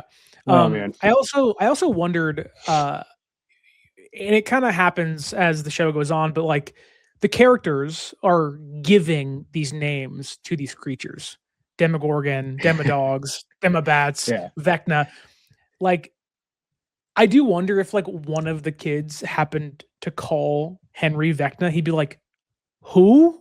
That's a good point. What's a Vecna? Who is that? Like, I didn't play D&D." Henry, or, like, Henry one, Vecna. He's got all the names. And like, I don't know, like, what is the actual name? Like the scientific name for a Demogorgon. It doesn't matter. The way I have felt about it too is going on after a few seasons, you're all in, and that's just what it is. You don't even question it anymore. You're just like, yeah, that's a Demogorgon. Sure. That's what it's called. Like in the Abyss, is there like, do they have jobs? Like, do they have currency? Like, no, there's a mind flayer, and he's walking around saluting everybody, going, "I'm the mind flayer. You're the Demobat. You're the Demodog. You're the Demogorgon. You're the Vecna." I do wonder, like, and this is a much broader question for a much broader show, or maybe like a different episode, but like, we know the Mind Flayer is like trying to get to our world and everything, take over and whatnot. But like, what do you think he just does all day? Like, he's like, what is the day-to-day life of the Mind Flayer when he's not trying to get to 11 and them and concoct a plan? He was constantly scheming how to make this wormhole, and finally stumbled on this little girl named 11 who made it for him, and then that's when his days really got busy. What's that mean? Like, I don't know. He's just like kicking rocks, like, I wish I had something to do. Yeah. And he's like, I wish I could get to Earth. I wish I could get to a different dimension. Well, and then like, does the Abyss exist on other planets? Like, has it taken over previous worlds and populations? Oh, maybe he took over. Yeah, we're going way deep now. He took over Demogorgon planet, and that's why they have Demogorgons. I don't know. I think we should move on. It's fun to ask. But yes, moving on. I think we should move on. Okay, we're at Mirkwood, which I love getting to use the phrase Mirkwood. And if you listen to the first one, you listen to this one, you know what Mirkwood is now. And Jonathan heads in with his camera, and he takes a picture of some sticks, and then he takes a picture of a tire, and then he takes a picture of some more sticks. I did put he had a cool flash on his camera, and the flash to the picture move was kind of cool, the way they edited that together. Yeah. And then he hears a scream, and he goes running to investigate, which is a redeeming quality to where he's going, where he's like, I hear a scream, I should go investigate, maybe someone needs help. Sure. But then he proceeds to use the camera in weird ways. We're getting there. Because it's Steve's party. They're screaming at Steve's party. Steve is shotgunning a beer, and he lights a cigarette. He's trying to look cool, although I don't know about the cigarette, but he's trying to look cool. And Nancy goes, is that supposed to impress me? But she is so impressed, because she is looking at him with this face like that was the coolest thing I've ever seen. Dude, in my notes, I have Steve is smoking and shotgunning beers, ... Nancy was giving him the look, ... Yeah. She said, I want the snaky. The Stevie. Oh my gosh. She gave him that look. Oh my god. It was, yeah. She's like, that was so cool. I don't think it's that cool to shotgun a beer and light a cig. But that's just you're in high school. I guess you're in high school, maybe. Like, well, and then that's when he goes, you're a cliche. And oh no, does she say that? She goes, you're a cliche, and he goes, no, you're a cliche. Oh, like, cool comeback. But then he asks her if she wants to shotgun a beer. She wants an actual shotgun. I wrote that down, which we will see her later. You're right. But she shotguns a beer. She thinks she looks cool. And then she tries to get Barb to do it. Barb, want to try? Oh, Barb gets peer pressured into trying. Poor Barb. But they give her the knife earlier, but she's such a buzzkill here. I guess. Yeah. But she doesn't want to be there, and she is like left out because she's the only one not paired up. So I get it. That's fair. Yeah. She's fifth wheeling. Yeah, and they give her the knife to cut the little hole into the beer can, and that's when she cuts her hand pretty bad. Tommy What H an goes idiot. gnarly. Did you hear Tommy H Gnarly. gnarly? He thought it was cool. But she goes inside to clean off in the bathroom, and then this is when we flash to Jonathan taking the first pictures, which is Yes. I just went, what are you taking pictures of? You know. I don't. And then Barb, she's gone, so it's time to swim, I guess, because everyone starts jumping into the pool and swimming. They're having a great time because Barb's gone. Poor Barb. I mean, the show gets Yay. better when she's not in it, so we kind of all are there. I guess so. At one point, I wrote Steve stole Nancy's shoe. That's fun. Did you see him? He stole her shoe. I got your shoe. You took my shoe. And then we got more Jonathan pictures. Yes. He's flashing away. Then we go to Joyce. We flash to Joyce asleep in her chair at her house, and we get a call from Will again. Yes. And this time I have he a lot this of time, questions. A lot of well, questions. this time he for talked. scene. Yeah, this time it's not just the breathing. He actually says "mom," and then the lights Yes. are flickering, and then the phone zaps. The phone zaps once again. Yeah. Did you have more for that part, or should I move on? No, I just had a question, and it kind of goes back to the conversation we had earlier about the logic of the upside down. Of okay, phone? like, yeah, like how does he communicate the words "mom" through the phone in the upside down to her? Also, how dumb is the Demogorgon when he realizes Will has tried to use that same phone 3 different times by now, and he hasn't broken the darn thing in the upside down? What an idiot Demogorgon. Like, what are you doing, brother? I didn't even think about that. Like at some point, why don't you just break the phone yourself? That's pretty yeah, funny. like- Well, the Demogorgons, they don't know any better. Like I said in the first season, they're Yeah. smart, but maybe closer to dog smart than actually smart. Right. They Well, we just do saw- whatever the Mind Flayer tells them or what Vecna tells them. Well, we also do see in season 5 the Demodogs when they go to the dryer and they're like, "Whoa," and it explodes. But I also had another. I gotta question. say, I love relating the Demogorgons to Tim Allen saying, so funny. That cracked me up in the first. I rewatched the first episode, and when you dubbed that into the episode I was like, okay, that was actually pretty funny. I do have a bigger, broader question again, and we don't have to spend much time on it. But how long are we to assume that Will is taken to the epilogue of season 5? They'll mention that in another episode. It's at least a week. It's at least a week. So and it's I think a week it might from Will being taken to the epilogue of season 5 when like Vecna gets him. Of season 5? Yeah. So like we have him. Oh, I thought you were talking about how long he was stuck in the upside down. So, like we know he's there now, but he is seemingly free to run around, hide from the Demogorgon. Oh, but we see in you're talking about opening when season 1, season 5, season 5, episode 1 is what you're talking about. The epilogue. Like, how long are we to believe that from now? He's trying to communicate with his mom to season 5. How long do you think it's been? A couple days? Like an hour? I think it does end up almost. I think it is a week because I think there is something we will see that will tie it to when he does get taken, and they kind of know where to go find him. Is it in the school maybe or the library? I forget where it actually. I think we know the building they go into in the upside down. I think it's the library. I could be wrong, but. He's definitely running around for a few days, at least. That's for sure. Yeah. He's just running in circles, though. He's just running right back to the house to make a phone call and like, the phone, the house to Castle Byers, to the house to Castle Byers. How dumb is this Demogorgon? He's looking everywhere else but the house right now. He's like, wait a minute, what's going on? That's a good point. I didn't even think about that. That's funny. But so the phone zaps and we lose another phone. But then Joyce sees the lights are flickering in the hallway, so she follows them down the hallway into the room. The music starts playing, The Clash. Again, another question: how they're turning on the radio. But I don't know. Are we to believe, because we do see what happens later on in the scene, that the Demogorgon, his like electromagnetic field kind of plays a factor in that? It can turn on a radio. That's what we're gonna say. Yes. They do have opposable thumbs, so you can definitely press click. Okay. And then the lamp in the room is really bright. The music stops. And then on the wall, there's a monster pressing through the wall. Super creepy. I mean, maybe the creepiest scene we've seen so far. And Joyce goes running out to her car.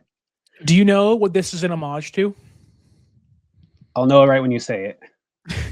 The Demogorgon, like, kind of pressing his face and pressing his hands against the wall and like it extending the wall out. That is an homage to Nightmare on Elm Street when Freddy Krueger is that's what it was. on top of the bed pushing through. But also, like, are we to believe the Demogorgon is trying to open a gate through the Byers house? It does later, but like, are we to believe? Yeah, I didn't even think about what it's doing. Is it looking for Will? That's my thought of like maybe. Is it peering in? Like, where is Will? Because I know he likes this. I know he likes this song. I know he likes this song. The Demogorgon has no eyes. Is like, is he in there? What's going on? That's the Clash. He always plays that. He's singing it all the time. Which actually, that's actually a callback I've thought of too, because music helps you in season 4 stay away from like the Mind Flayer and Vecna. Maybe Will, because we do see him in Castle Byers singing that song over and over. I wonder if that's a way that kind of keeps Vecna out of his mind. Well, then at that point, shouldn't. Well, So Max is in a coma in season 5, and Holly is taken, and she is like with the Mind Flayer. So like her brain is what's being taken over by Vecna. Yeah. Whereas Will is not physically taken yet. Will is physically taken into the Upside Down. So he's physically in the Upside Down, but not mentally. And that's why I think if him singing that song over and over is actually keeping Vecna from being able to find him for 7 days. Maybe. But with the logic of that, wouldn't a portal have opened up, or is that only in your mind? Yeah, that's only in your mind. Okay. Yeah. That's what I thought too. Okay. Yeah. But back to the scene. So Joyce goes running out to her car. You think she's just going to drive away. Yes. But then the music and the lights turn back on in the house. To me, it almost seemed like the Demogorgon was taunting her, like, hey, we're still in here, we're gonna get Will. And that's when Joyce goes, screw you, I'm coming back, and she marches back in. Love it. Which is badass. Let's go, Joyce. I love the quietness and the atmosphere of this scene, because while yes, music plays in regards to the Clash, like they do let the sounds of the Demogorgon, the sounds of the house be kind of the score and like really fill the room and whatnot. And I love it. Like when you look at least personally, some of my favorite horror movies of all time, it kind of, I don't need to have the big needle drop, which I think the show does at times maybe lean too hard into later seasons. I do love the atmosphere, the quietness of like, she is alone. She is by herself. She is afraid. There is a creature that is somehow trying to get through the wall of her house. But also, this is season 1 is Winona Ryder's and Joyce's season, right? Yes. And we don't get moments like this until the very end of season 5 when she cuts off Vecna's head, and she gives the first F word of the entire show.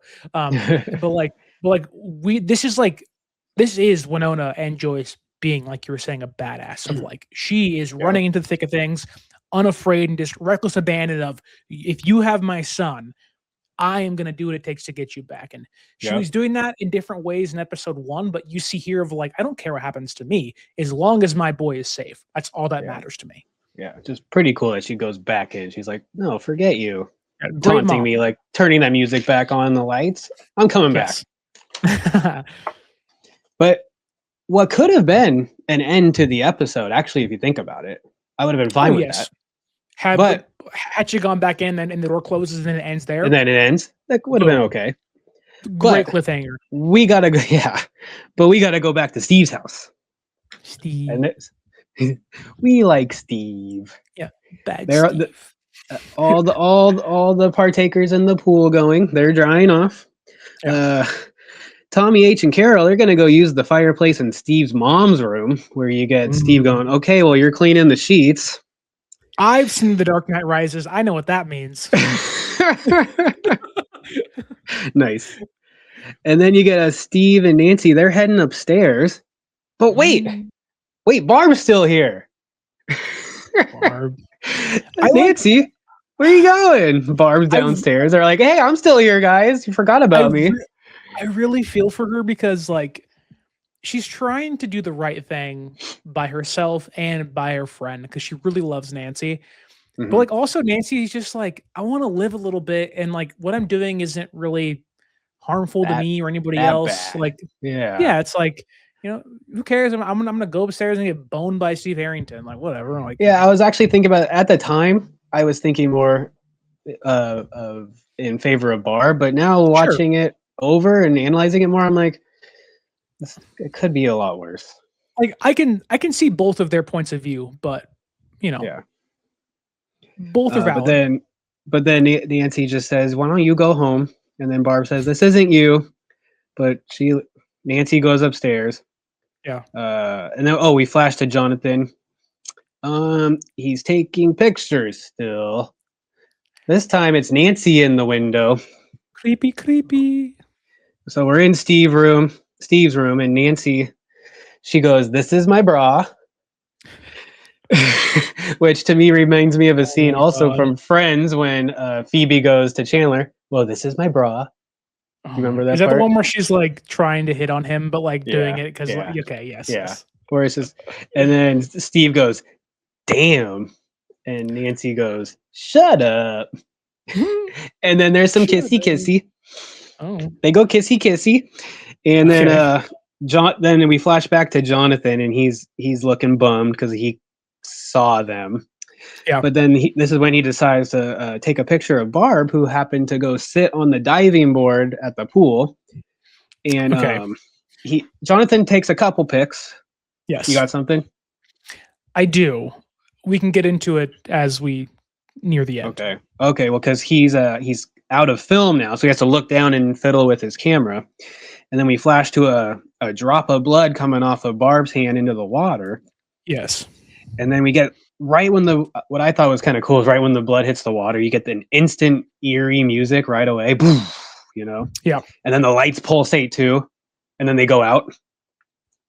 And then that's when you get a split second view of the flower face Demogorgon face. And then they flash back to Jonathan, who looks up at that moment, but Barb is gone.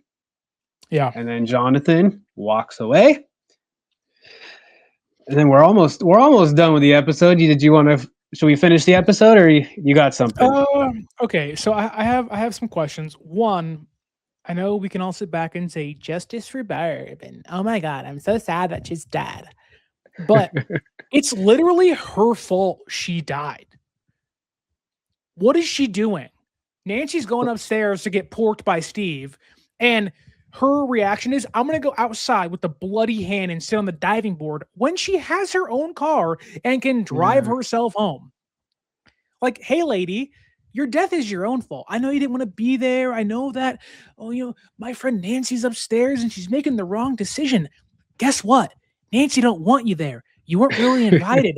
Go home. Save yourself. And maybe you could have been in season 2, in season 3, in season 4, in season 5. Barb dies because of her own doing, not because of Nancy or anybody else. And I know Nancy doesn't feel that way and everything. Barb dies because she refused to leave where she wasn't wanted. Should I take the side of Barb here? Because I will say she was just trying to be a good friend as much as she thought she was being to Nancy. And Nancy actually did talk Barb into going too. There was a clip of her on the phone talking her into going. I'm just curious, did Barb, it is kind of a nice house, nice night. And I did forget to mention this. Was the pool heated? Because there was a lot of steam coming off of the pool. I don't know. It looked heated. Yeah, I think there was. That must mean it was heated because of all the steam. But I wonder if she's like, it's a nice night. I don't really want to go home yet. I told my parents I wouldn't be home till 10 anyways. I'm just going to go chill on this diving board for a minute. And then again, another wrong place, wrong time kind of thing. But and is also she waiting the for Nancy to get done? I was gonna say that. Is she waiting for Nancy to drive her home? Okay, you just let me know when you're finished. Is she gonna go like throw some pebbles at the window or go knock on the door and be like, "Hey, are you done yet?" That's a good point too. Like, But not to get too vulgar, but it's like the diving boards for cuck chair. It's like, go home, like leave. yeah, Like, she should have just went home right away. But she wanted to get a few more minutes of her Tuesday night, sure. which I forgot it was Tuesday night. She probably should have just went straight home. It's Tuesday. Come on, man. She died from her own doing, not because of Nancy or Steve. She died because of her own fault. I also have more questions too that aren't related to Nancy and Steve getting it on and Barb being dumb. Okay. With the Demogorgon, Barb bleeds into the pool. You mentioned that's like when you get the initial like shock of okay. Yeah. Are we to believe the Demogorgons are attracted to blood? Apparently, we were supposed to think that in season 1. It kind of reminds me of Jaws a little bit. So maybe they were just trying to have a way to like link it to another movie, another franchise. But I don't. We don't see that. Yeah. We don't see that anymore. Yeah. It leads to another question. So you're setting up lore that really doesn't continue. Fine, whatever, it happens. But why doesn't the Demogorgon take her? And why doesn't Vecna use her like it used Will? Like, I know that they are different people. One is younger, one's a boy, one's a girl. But like, you do see the reason why Vecna took Will was because maybe he was weak of mind, maybe because he was really insecure. Okay, is Barb not insecure? Her whole thing is being insecure. Yeah, they don't use her like any of the other kids in the series. And so it's like, okay, like does the Demogorgon doesn't eat her though, right? Because we see her body later on. I think it like bites her like it. Does it suck her blood like a vampire? My assumption that is very confusing. Yeah. When I think of Barb dying, I think of maybe how it killed Bob in season 2, where it kind of just bites him. Yeah. You know what? This is one. Let's put a pin in this one because we will see more clips of Barb, so maybe we can get back to it. I know it's like a bigger maybe conversation for like a season 1 wrap up, but like going through it, it's like, okay, like trying to tie everything together and make sense of what the Duffer Brothers put together. And I know season 5 is kind of its own thing, has its own problems for a lot of people, but like just basing off season 1 through 4, I think are pretty coherent in their storytelling and storylines. Like there really isn't a reason for Barb, 1, being killed, but 2, like I know why it doesn't take a lot of the adults or take Brenner or take Bob. That makes sense. But like, why didn't it take Barb, who's 16 and is very similar to Will in different ways, but they do have similarities? It doesn't really add up to me. No, that is a good point. I didn't even think about that. Plot holes. Put a pin in it. The last scene, we're almost done. Last scene is we just jump right back to Steve and Nancy doing kissy, and then it jumps right back outside one more time, where the pool lights come on in front of the pool, and then we cut to that. I don't know about that music that it cut to. It was a very interesting choice. I don't know if you noticed that it cuts to this interesting music for the credits, like right away after the pool lights come on. Give me like a little hum to it. What was the jingle? It was just a little more upbeat for someone that just got taken by a Demogorgon. That's all I can say. If you go back and listen, it was very odd. I just thought it was an interesting choice of a song to plop in right there after Barb just got taken. Okay. So, but yeah, that's the end of the episode. Yay! Season 1, episode 2, The Weirdo of Maple Street. There it is. Let's get straight into our post game, because we're already almost 2 hours into this once again. Dude, but we've been yapping forever. We are dissecting these things, aren't we? Dude, you gotta get deep in the thick of it, the thick. So one of the things that we do for the thick.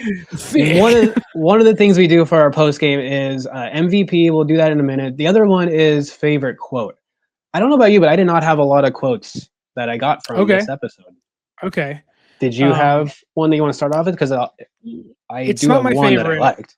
Yeah, it's not my favorite, but the Hello Ladies Steve is always funny because we all love Steve. I clocked that one. I do like Dustin. Sorry, spasm. when he slams the table. Yeah. There is one in that same scene where he goes, "We would have never upset you if we knew you had superpowers." That's a probably good one of the bigger ones. I do like Dustin also asking, "Do you have cancer?" It's just so like it's so off the cuff and like so like Yeah. inappropriate. It's just like, oh my Yeah. gosh. But I think it's a Lucas quote. Maybe it's your favorite as well. I'm not sure. Let me see if I can find it really fast of the exact verbiage of it. But while you're looking at that one, I will say that one from Dustin I did enjoy about we wouldn't have upset you if we knew you had superpowers. That is a good call out. Did you find it? Well, I have one that says she has something wrong with her head. It's Lucas. Okay. But I think the quote, and maybe you have it on your side. It's the loony bin. Oh, here I have it. It's at the end of the day, the freak will be back in the loony bin. Yeah, that's Lucas. I like that quote a lot. I think it shows it shows his character at the point in time of not knowing she has superpowers because he's so focused on Will, but also it's just so like he's being mean to 11. Like, and maybe not because of 11, but he's being mean because Mike is not focusing on getting Will.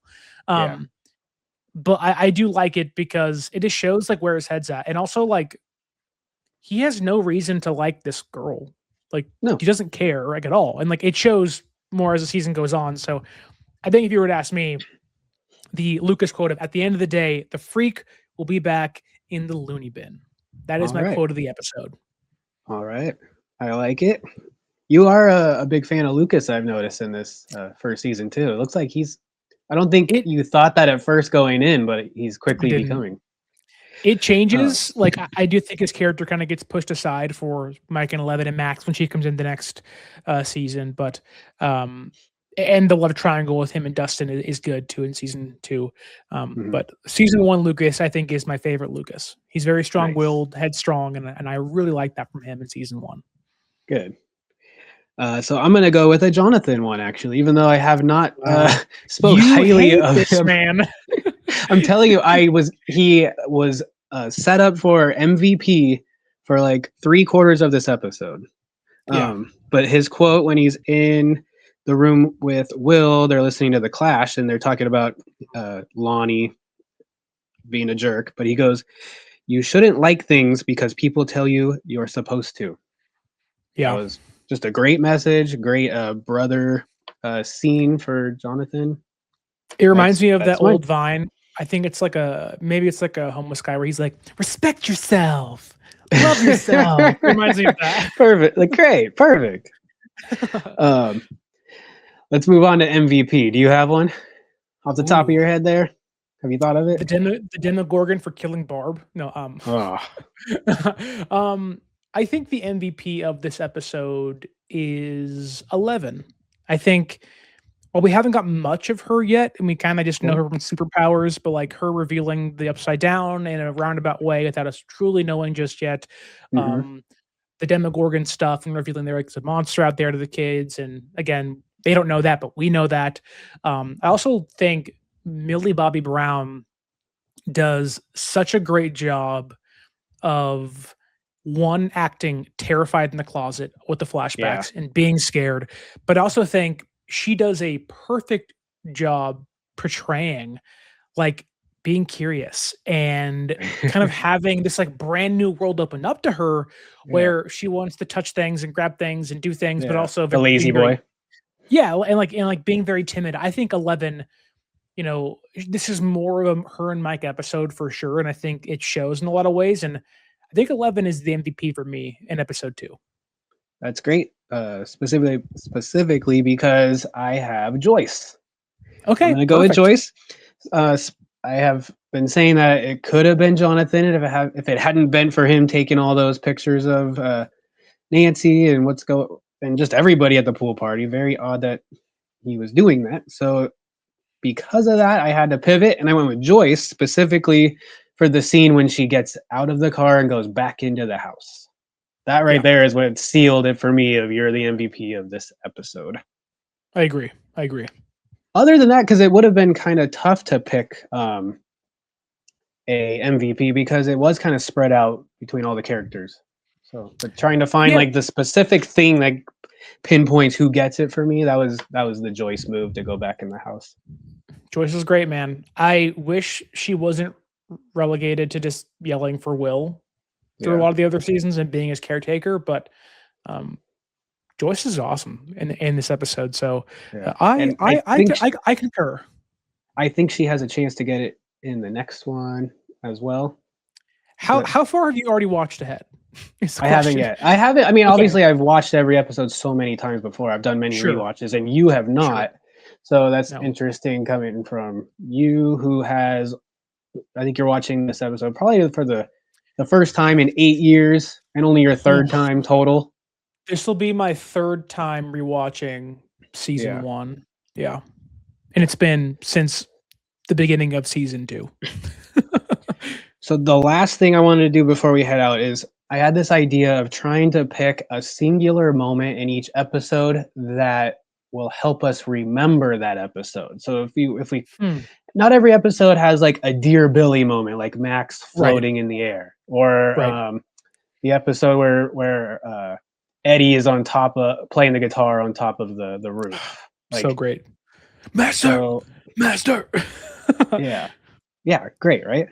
So I was just trying to think I go in back some and of watch these that scene by myself sometimes. It's so good. who does it, right? It's great. What does Dustin say? Best concert ever, or best rocking ever? I forget. We'll get there. But for some of these episodes, like this one, sure, there is the pool scene, the Demogorgon gets Barb, all of that, but it would be cool to just pick a singular thing that happens in each episode so we can just remember that's the episode where this happened. And I had a call out for what that would be for this one, and I think it's when they're in the basement and 11 flips the D&D board over and is telling us what the about the Upside Down. I completely agree. That's where I'd go to. Cool. Good. So this will be the episode where 11 shows us the Upside Down with the D&D board. Places the wizard on top of the board. Yeah, boom. Yes, this is Will. This is Will. Will the Wise. Will the Wise, for sure. Well, with that, Sterling, we did another one. We did another one. We did it. Can you take us out, please? I can. Stranger Things, Season 1, Chapter 2, The Weirdo on Maple Street. Don't forget to like, share, and subscribe if you can. Leave us a 5-star audio podcast review. It's the easiest and freest way to help us out, gain some more listeners, and bring more folks and fans into our rewatch of Stranger Things. That said, my name is Sterling. That is Chris. And until next time, Stranger Things. Season 1, Chapter 3 coming up next. Can't wait. I have no idea what it's called. I'm eager. I'm anticipating watching it this weekend. And Chris, thank you so much. Everyone out there listening, watching, thank you so much as well. And until next time, folks, we'll see you around. Thank you, Sterling. Thank you, everyone, for listening. This has been Just a Piece.